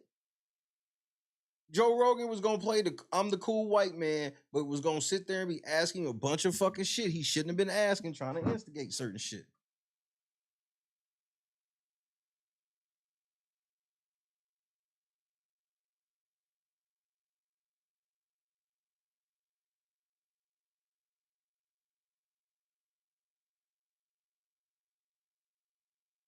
Shannon Sharpe controlled opposition.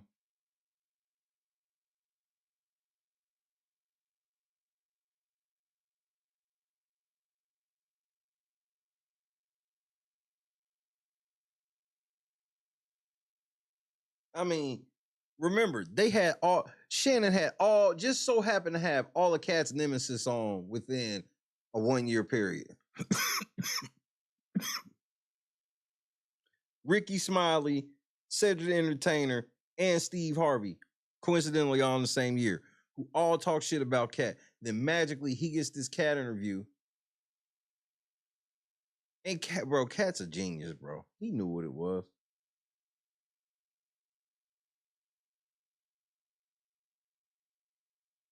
The plan was Cat shit was gonna go viral for him embarrassing himself, and then all the other celebrities was gonna come in and pile on.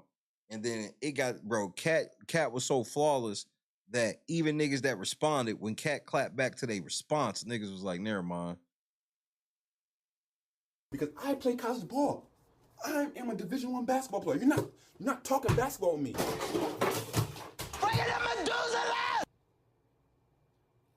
That didn't go well.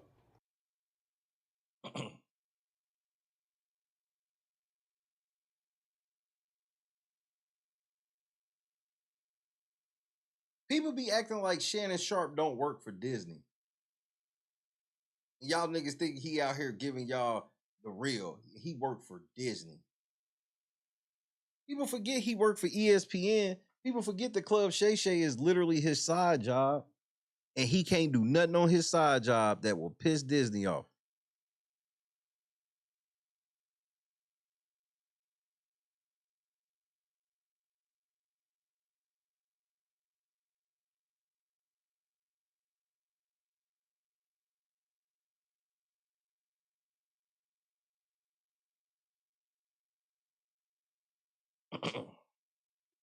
And Cat know how to juice the game.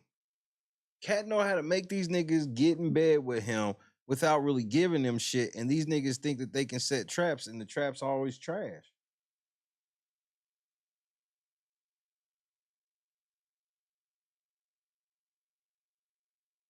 One reason, and not saying that Cat Williams thinks he's not smarter than Joe Rogan. That's not the case. Cat knows that Joe Rogan is smarter than Shannon Sharpe.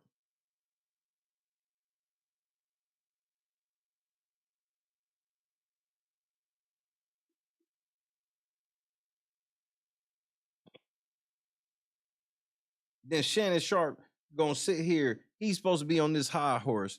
I mean, think about it like this. Shannon Sharpe said he was gonna beat Mike Epps' ass. He said it over and over, nigga. When I see you, I'm gonna see if you bout that. Trust, nigga. When I see you, I'm gonna see if you bout that. Nigga, Mike Epps jade this nigga down, was like, I'll see you this weekend. The very next motherfucking day, the same day, Shannon Sharpe came out with an apology. You know why? Disney told that nigga to do it. The powers that be told Shannon Sharpe, stand down, boy. The fuck you think you doing? You can't be on that other show talking shit like that. Me and Mike Epps has agreed to sit down and da-da-da-da-da. I'm sure you have.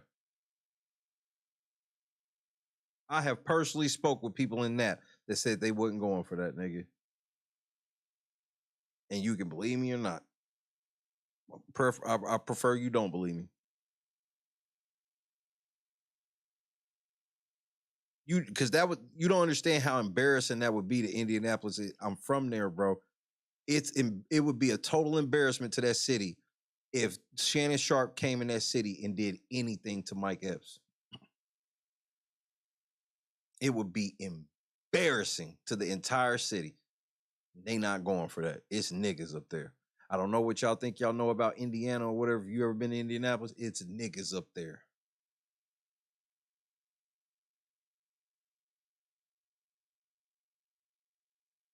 Shout out to GI.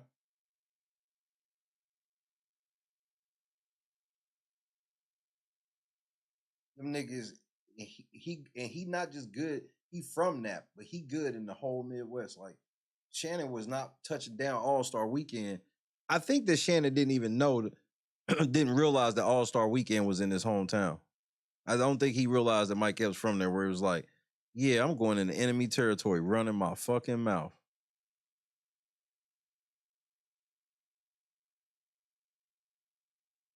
Remember, Shannon tried to fight the whole Memphis Grizzlies and then got on TV and apologized. Shannon's like an emotional ass crazy bitch. Be ready to tear up everything, breaking windows and everything, and then ready to tell you she's sorry after. That's Shannon Sharpe.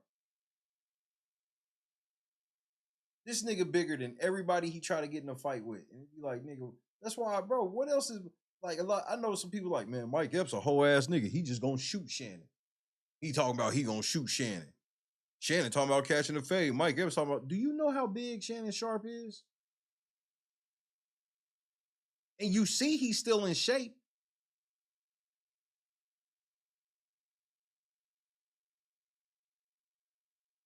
I'm shooting you. You, bro, anybody that know me know I've been said this about big niggas for years. I'm shooting your big ass. That's why Mike calmly told him, nigga, you think you running down on me in my city, watch what happens. You think you coming to Indianapolis and running down on me? We'll see what happens.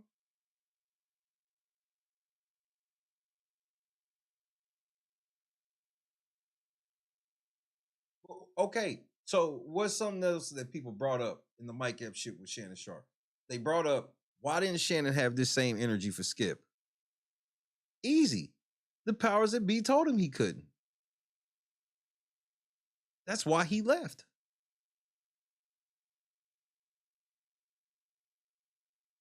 He took a reduced role with the bigger company.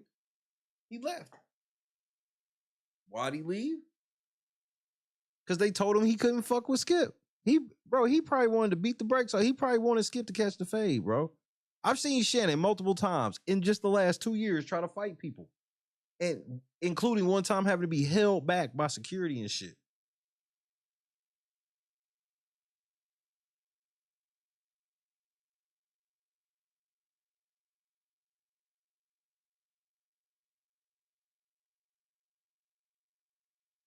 I think they fired Shannon too.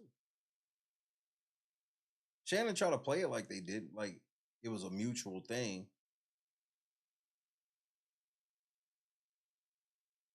The only problem is, Shannon, that it was like Shannon forgets to tell everybody that at the end of all of that shit, Skip was his boss. I don't know if everybody knows that. Skip Bayless was that nigga's boss.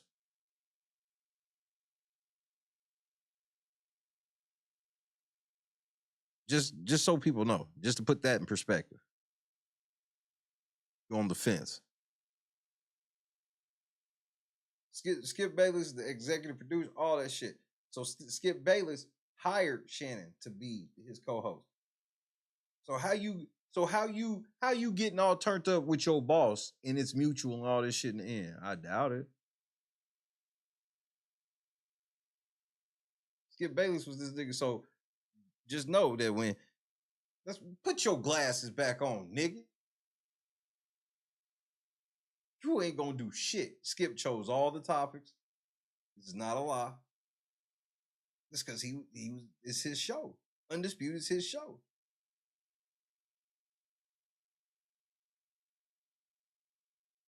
The one thing he regret was that like Shannon got like bigger than him. And the only reason Shannon got bigger than him was, I'll give you an example. So when it was First Take with Stephen A. Smith and Skip Bayless, anybody that knows Skip Bayless, you know Skip Bayless is famous for being anti-LeBron, okay? But Skip would never go against somebody that was super pro-LeBron. These people would be pro-LeBron, but they wouldn't go overboard like how Shannon does. That's how Shannon got his claim to fame and got big. He got all LeBron fans to like him because he would be on fucking TV sounding like LeBron fans you talk to on Facebook. That was Shannon Sharpe's whole claim to fame. That's what got him his notoriety. Becoming an irrational LeBron James fan against Skip being anti-LeBron.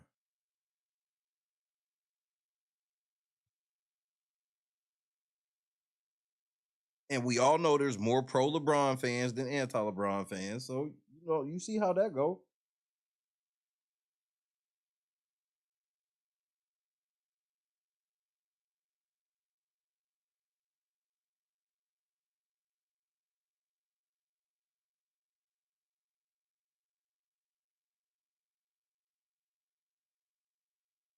And then here's the funny part. Skip Bayless won the whole ordeal, but Skip Bayless let that nigga, I have to give Skip Bayless credit. Skip Bayless let this nigga take this victory lap like he won when Skip Bayless won in the end. Skip Bayless know that your situation at ESPN is worse than it was. So he left. He left from over there. You ran to a worse situation to make him feel bad. Shannon never had to go to ESPN. He should have just, but that's where it just seems like Shannon is just backed by entity. Because Club Shay Shay was already big enough to where he could have just went Club Shay Shay and this nightcap shit, and he could have been doing his own. Bro, he should not be doing this shit with Ocho. He should have got somebody that can actually debate with him. You bring Ocho in like once a week for comedic effect. He does not need to be doing a podcast. That nigga's stupid as fuck. He's taking way too many headshots. You get somebody you could debate. He could have started his own fucking YouTube version of Undisputed, and he wouldn't have had this shit. Nope. What'd he do? I want to go on First Take with Stephen A. Get along, go along gang. Shout out to Kwame. This nigga already had the infrastructure where he didn't have to sign to nobody, but he want to be a part of that club. That's where shit get funky. Niggas be wanting to be part of that club. It ain't like Shannon Sharpe ain't got like he needed to go work for ESPN.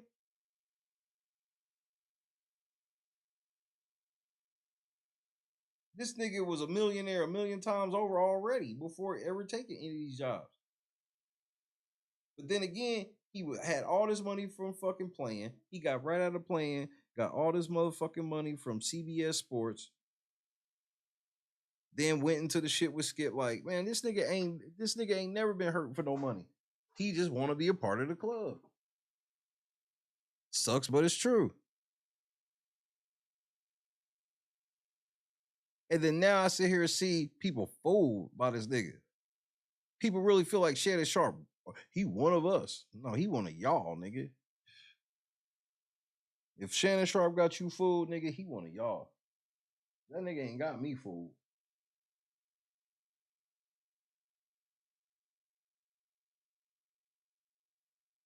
He controlled opposition, bro.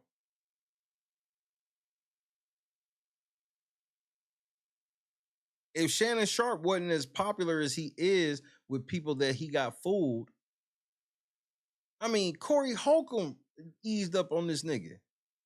Corey Holcomb vouched for Kevin Hart wearing a dress. I'm like, you talk all this shit about people wearing dresses and shit, but your homie Kevin Hart wore a dress, and now you like, man, he ain't had no choice. Yes, he did. So Corey Holcomb let it be known, he only got a problem when people not his homie wear dresses. This nigga Corey Holcomb gonna sit here and say, well, Kevin Hart, this nigga had to change his phone number because people wouldn't stop calling his phone because they knew how generous he was. Well, nigga, if he was that generous, why did he change his phone number? Both don't go together.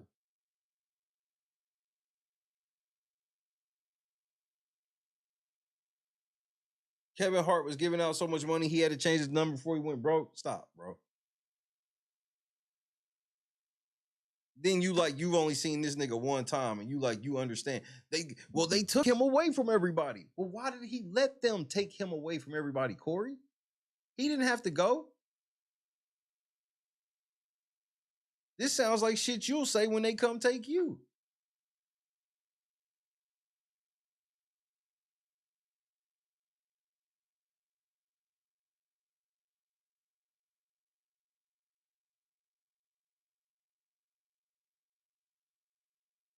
Shannon didn't come out with his own shit because he controlled opposition. I stand on that.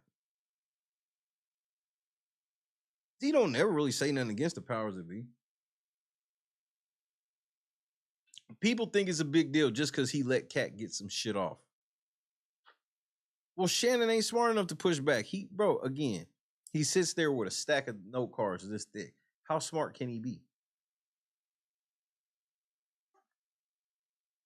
He ain't just got no notes to make sure he hits certain shit. He got a stack of note cards like this. There's probably pictures on it.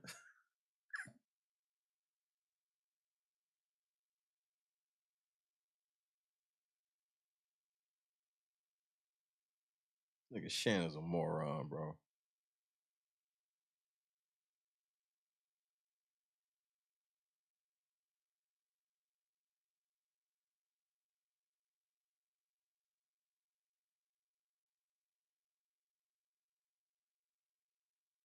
Yeah, even Monique told him he can't. The nigga's stupid. Bro, if I put these note cards down, I ain't got nothing to talk about. Yeah, gold retriever on the card. Stupid ass nigga.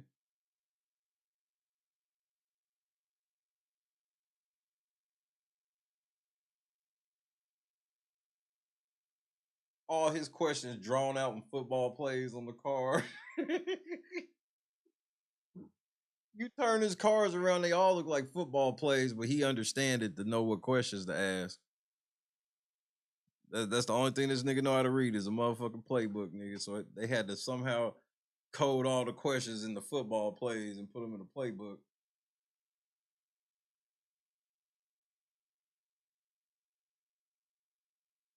This nigga come to work proud. Yeah, coach, I studied all night. I know all the plays.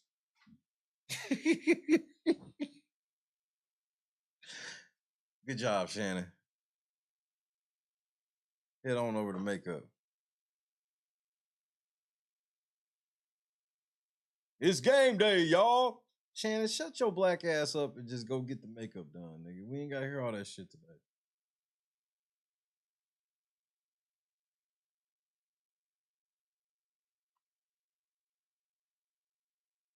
These niggas off the side of the motherfucking, off the camera. Kill, kill, kill.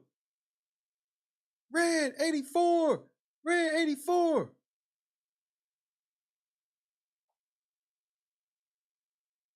So Monique, tell me about you and Oprah Winfrey. And that's a first down, Shannon.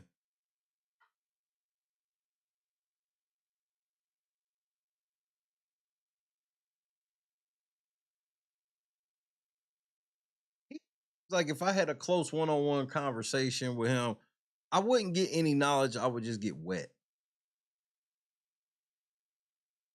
It's just a thought. I mean, cause that nigga, his mouth. Oh.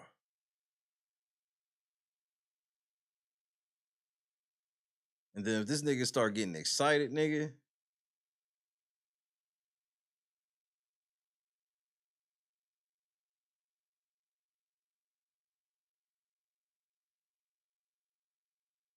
I'm gonna make Shannon beat my ass.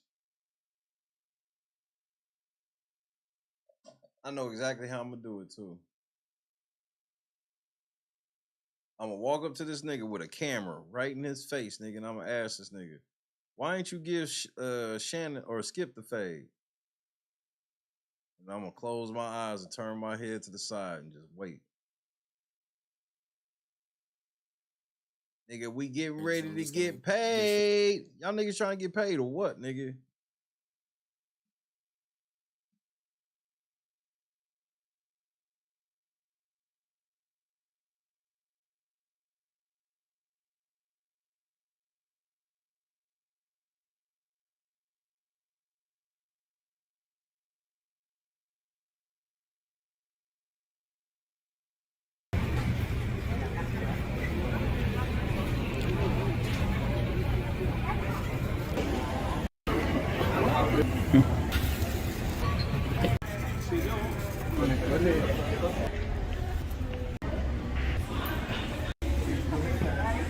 Bro.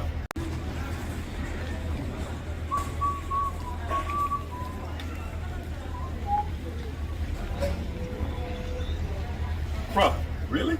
Yeah.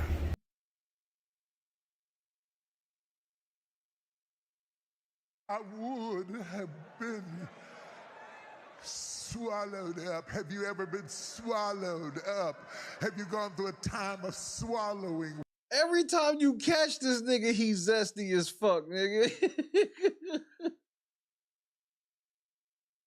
Every time you catch this nigga, he's zesty as fuck, nigga. Every time. Shannon, bro, you gotta be gay. Man, I am not gay. I have relationships with women and sex with men. And I got news for you. That means you're gay. This nigga's zesty as a motherfucker.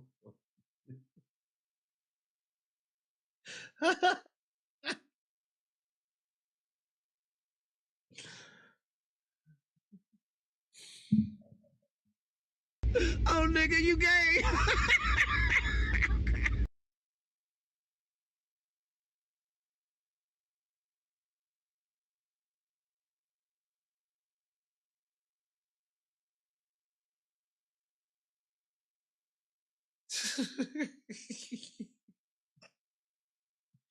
Bruh, really? Nigga, you just took pictures with like 4 or 5 niggas. So what, this nigga's videotaping you walking out, nigga? You Shannon Sharpe, nigga. But look how big that nigga is. And I'd have asked you, this is the point where, like, really? Yeah. Nigga, what do you mean, really? You didn't say that shit to Skip, nigga. Put your glasses back on and keep walking, nigga. Don't act like you want it with me, nigga. I'll whoop you and that dog, nigga. Hey, nigga, you better act like I'm Skip Bayless and keep it moving, nigga.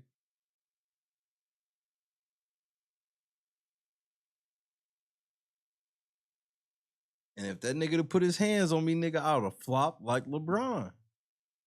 I'd have fell all onto that baggage claim, nigga. Oh, I'd have been slow crawl that motherfucking baggage lane. My leg would have been hanging all off, nigga.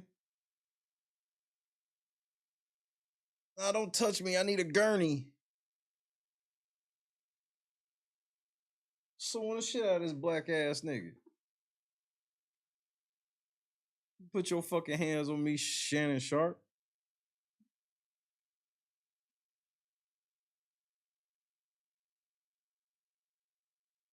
Yeah, I'm falling over everything. Anything in sight, I'm falling over and through it, nigga.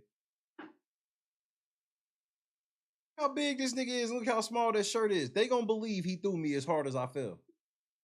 Shannon, why would you do that? I didn't even touch him. I barely touched him.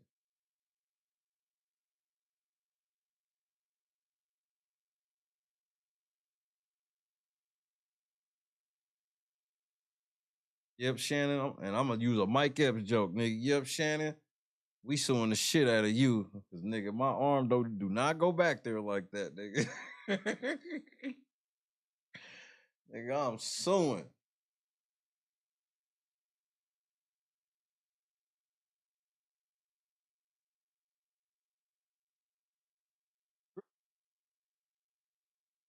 Beat his ass then, Shannon. Why? Why not?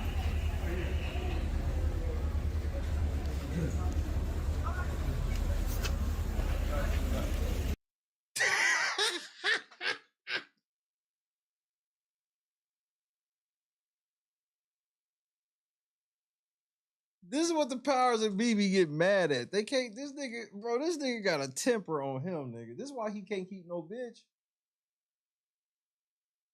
This nigga, you can't tell me Shannon Sharpe. I mean, this nigga hot-headed, nigga. Look at that look back, nigga.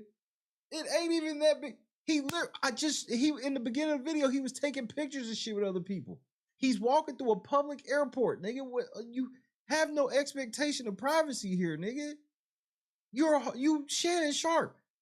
He act like this nigga came up and asked for autograph or anything. This nigga didn't even ask for a picture, nothing. This nigga just like, there goes Shannon Sharpe.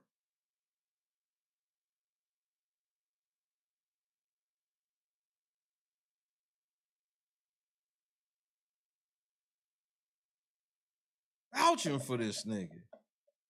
Look at that feminine ass look back.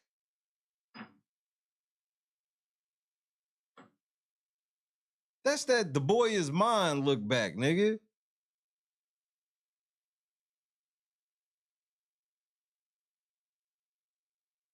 And imagine if you could see that dog at the same time as this look back. You know how devastating that shit would look?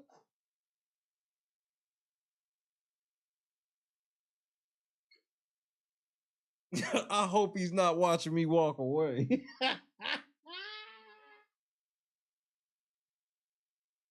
Like, what the fuck, nigga?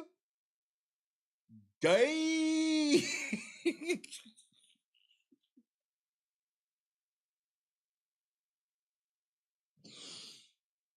Yeah, I'm on one tonight, bro. I gotta stop. Divine energy. This nigga, bro, just sassy, nigga. Sassy.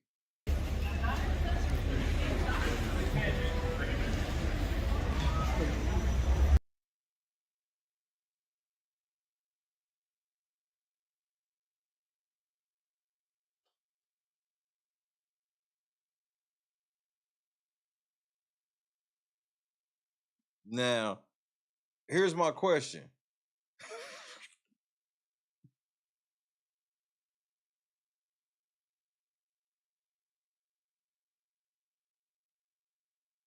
Would Shannon still have done this if that was a high value man videotaping it?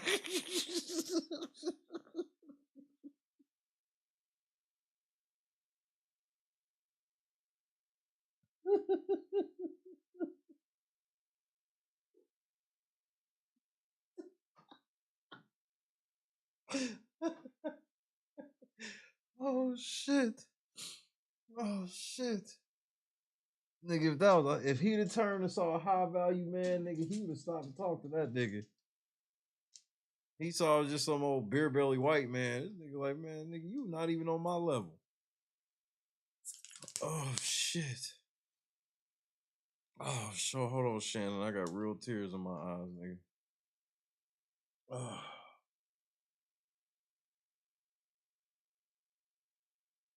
Grown ass man says Shane, nigga, is too much for me.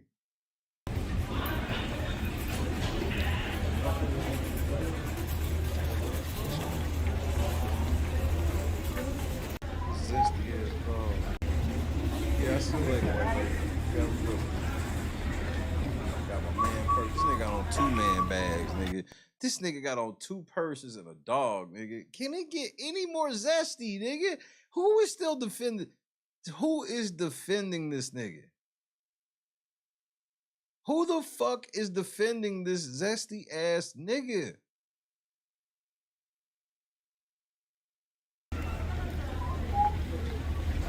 Just shit. Shantae. Bro, really? Yeah. Why? Why not?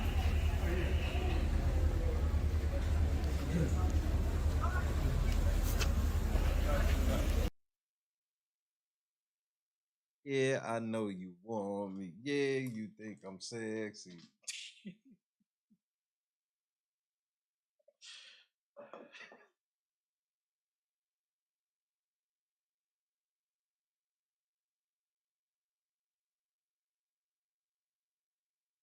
You can't tell me. I mean, you were looking zesty. You can't tell me if that nigga put a wig on, he won't look like Medea. I feel you, Mike. Indianapolis niggas get it.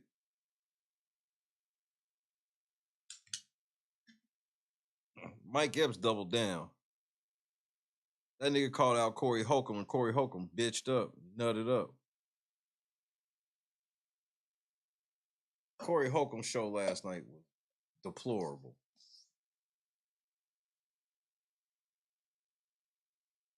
I think we're gonna review that in full tomorrow.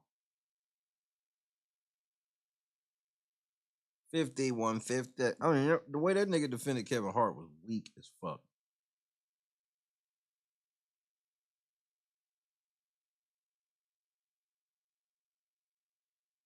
He should be ashamed of himself. But he ain't. He trying to get on like the rest of them niggas. The rest of them niggas, they don't want to really compete on YouTube. I mean, Corey don't need to fucking do anything else if this nigga would make more than one show a week. That's all he got time for. I don't say that to, I ain't saying that to hate or nothing. I'm just like, niggas don't realize how lucrative YouTube is, especially motherfuckers that already have like these 100,000, 200,000 followings. I'm like, nigga, why don't you take this a little more serious and you can really just do this? You don't need to be, oh man, I hope I get a role. Oh man, they blackballed me. I mean, I love Corey Holcomb to death, but you got to keep it a buck. If you listen to Corey Holcomb, this nigga low key be sounding like Monique all the time. This nigga always talk about how he would have more money and more fame if it wasn't for basically being blackballed. It's literally the same shit Monique be saying. And those that fuck with Corey Holcomb, you know I'm not mine. You know I ain't looking at it.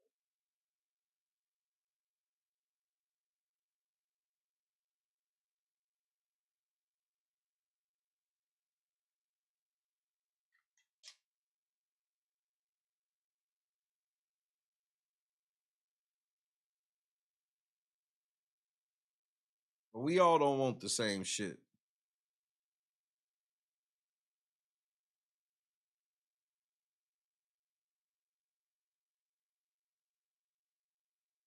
Some people be comfortable where they at. And some people always gotta strive for that other level.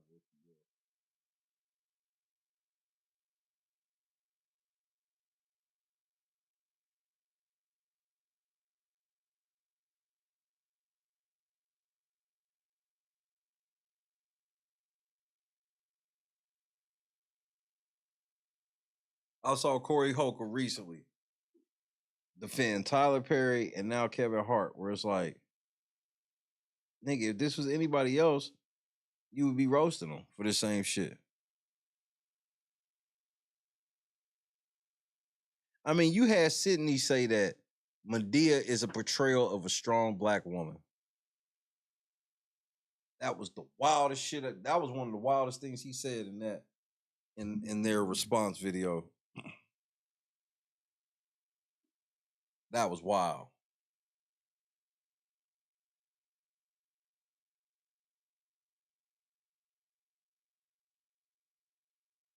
Corey Holcomb could be on. He just don't work enough.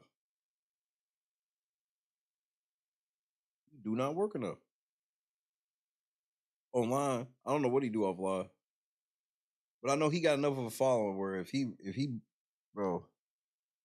did Friday, Saturday shows, he don't even know how much money he would make.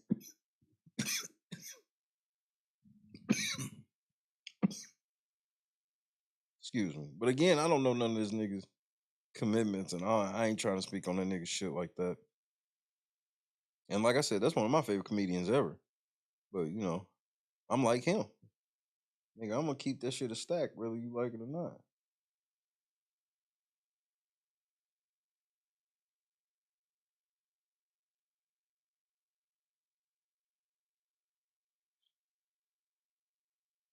I mean, obviously he gonna back Monique up on that shit when this nigga said the shit he said about his daughter on the air, what, a week or two ago. He basically pulled a Monique. He says he went so overboard on his daughter that he didn't expect like all of like basically his fans and shit to basically be like, whoa, Corey, what the fuck was that? He even mentioned that last night too.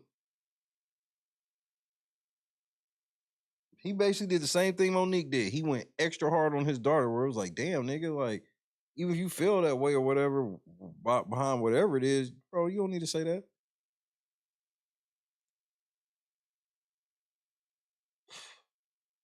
But he admitted he probably shouldn't have.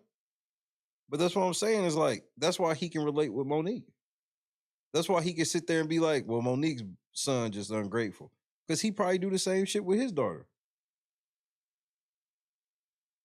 She bring up how this nigga wasn't there, and this nigga want to bring up shit he bought her. So I gotta be honest. When him caping for Monique on that shit, where it's like, bro, her kid need to shut the fuck up. I'm like, yep, you the same nigga that said your daughter ain't shit for the world to hear. So there's always that.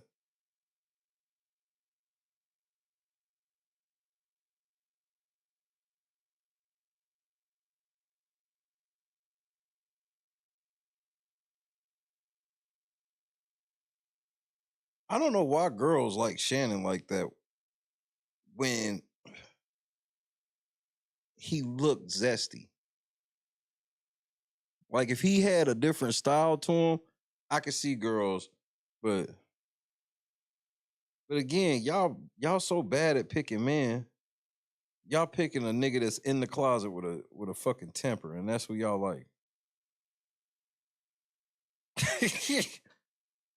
Yeah, he literally said, fuck that bitch. To his daughter, it was just like, obviously that nigga's gonna side with Monique. Why would you expect this nigga to do anything other than think Monique is right with blasting her kid?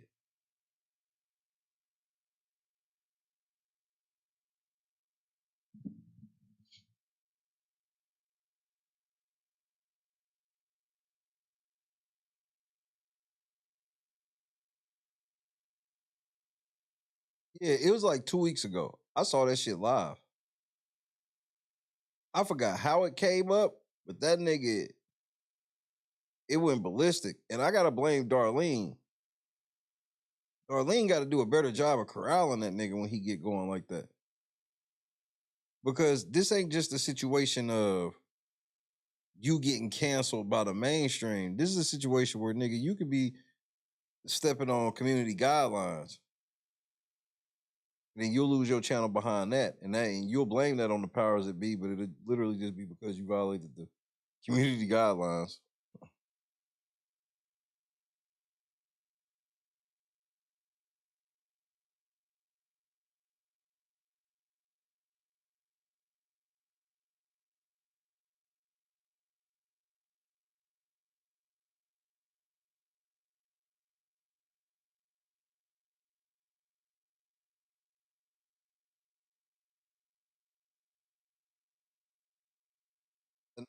He went way over fucking board, and his fans got at him too. Which again, where it's just like that's arrogance on your part to just feel like, even like, because Corey Holcomb likes to have this the lure to him is I'll say whatever's on my mind no matter what or whatever. Yeah, that's cool up until a point. That's how I am, but it has to have a filter on it just because that's how we have to have as humans, nigga. Maybe you could be in a better position you are if you could tame your mouth just a tad, not in the sense of like tame. See, there's a difference in taming your mouth and taming your beliefs. You can tame your mouth without taming your beliefs at all. You can't have a conversation and explain exactly how you feel about some shit without using any cuss words. Wait, you don't ever have to go out in public and talk? Must be nice.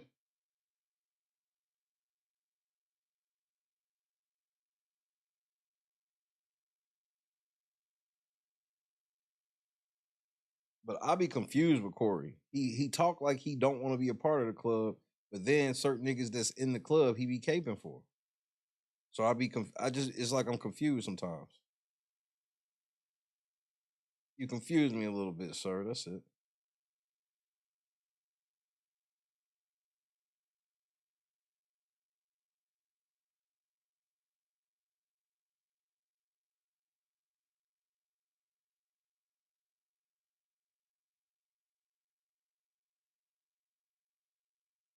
But what do y'all think? Do y'all think that do y'all think that Monique should take the post down, or do y'all think it's already done, so it don't matter?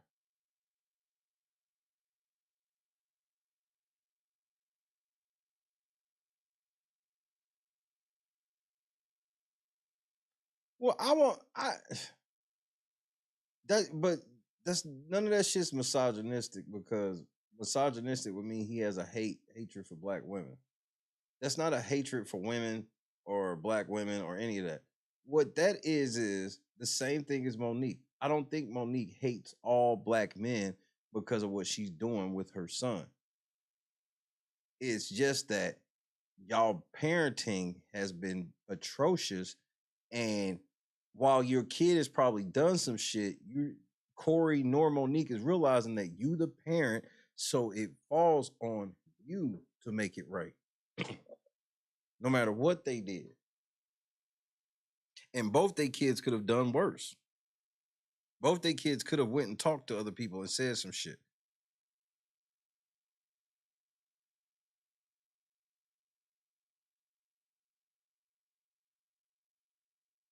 And my thing is like, I don't never put nothing Corey say on anybody sitting at that table. I don't put it on Darlene. I don't put that shit on Craig, Marcus there, none. Nigga, Corey, and he say this shit. What he say is what he say.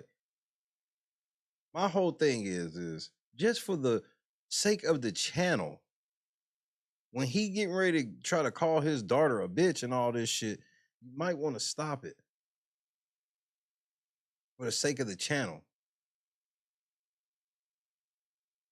And then if Corey get at you and then when Corey cool down, he can't understand doing that for the better of the channel. Which my whole thing is, I've seen Corey get like that. I believe that when Corey cool down, he'll be all right. But yeah, he took. There's not many. I don't think that was probably the first time I seen Corey like low key apologize for some shit he said. Like he said he stood on it, he stood on, he said it. But he did say he wished he probably didn't say that. So he had to be getting some lumps on the head over that. It's not necessary.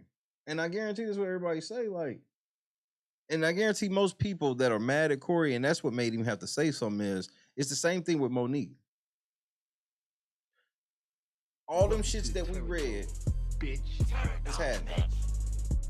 All them shits we read, we didn't see nobody really talking like anything other than don't do this in public. Nobody was even picking sides. A couple times people was, and when you could say they were picking quote unquote his side, they were literally just pointing to, he said you do this and look at what you're doing.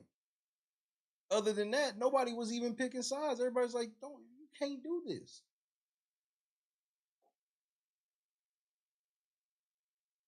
And that was the same thing that happened to Corey. Well, nobody really telling him that, nah, your daughter right or whatever. But it's like, nigga, this ain't helping your cause or trying to get us to. Yeah, I'm sure they have fucked you over. It's a fucked up way, but you can't lash out like that, nigga. I think it was like 20. It was like, bro, it was like Corey be having a grip of people over there. It was some bands over there.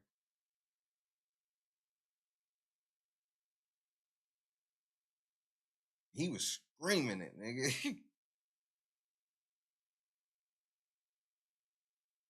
If you ain't seen it, it's a I would play it, but I'm getting ready to get the fuck out of here. But it's a simple YouTube search. You'll have no problem finding it. But I guess I'm getting the fuck up out of here, man. Say goodnight to your boy.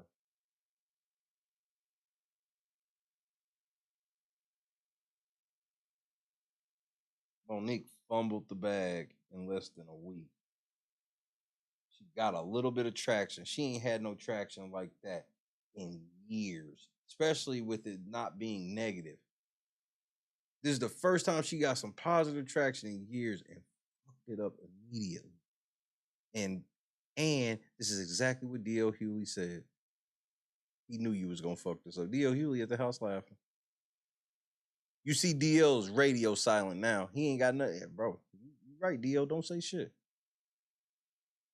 Gwen, Future, Lovely, CEO, Kendra, Janice, Latasha. Another fun one. I've been having fun a couple weeks. That Joe Budden video over 300,000 views. Like, what the fuck is that? Obviously, that's the LNC record. Wow. God is great. Big.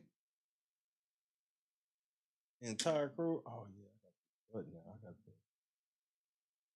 On the soundboard, I got the button to switch it over. So much more convenient. Clee,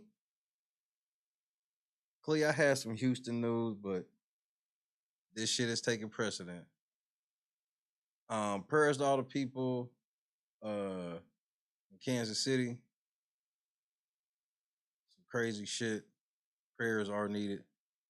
So make sure y'all pray hard, bro. Your son might go on DL's show. God is great, man. I'm out of here. Peace.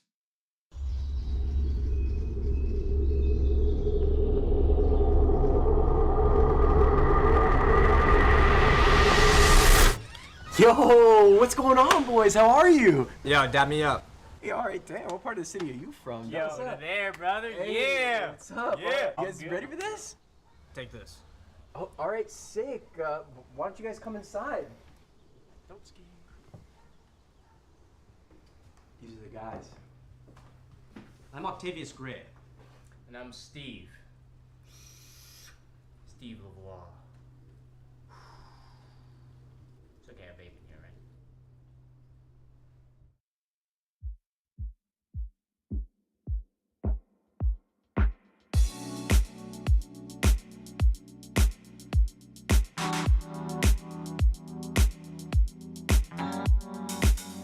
Set the mood right. Pick you up, baby, I'm looking so fly. Sunset rooftop, yeah, that's nice, right? Hop in the G-Class, I know you need that. Heart racing fast like the speed of light. Is this attraction, or is it the moonlight? You want satisfaction, but only for one night. This could be real love, but you've been broken, and I just want you to see what I can be for you. What I can be for you. What I can be for you.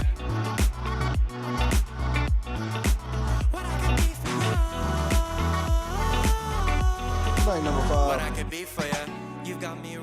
up in your love. Barely. Finding you was like a treasure, making my heart feel this way, yeah, yeah. And I'll treat you so damn special. What you did, who you were with, I don't care about those days. When I'm with you, I won't complain. Share your success and heartbreaks. Yeah, you know I stay by your side. Never leave you dissatisfied. But I need you to let me know. Is this attraction? Or is it the moonlight? You want satisfaction, but only for one night. This could be real love, but you've been broken, and I just want you to see. I mean, this is some shameful shit. What I can be for you. What I can be for you. What I can be for you.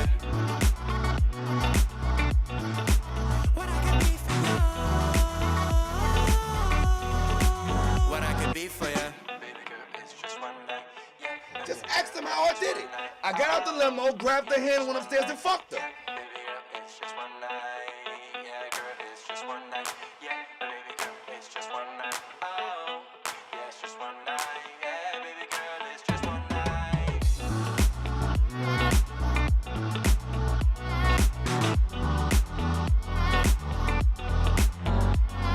Now, if you wanna go renegade, bitch.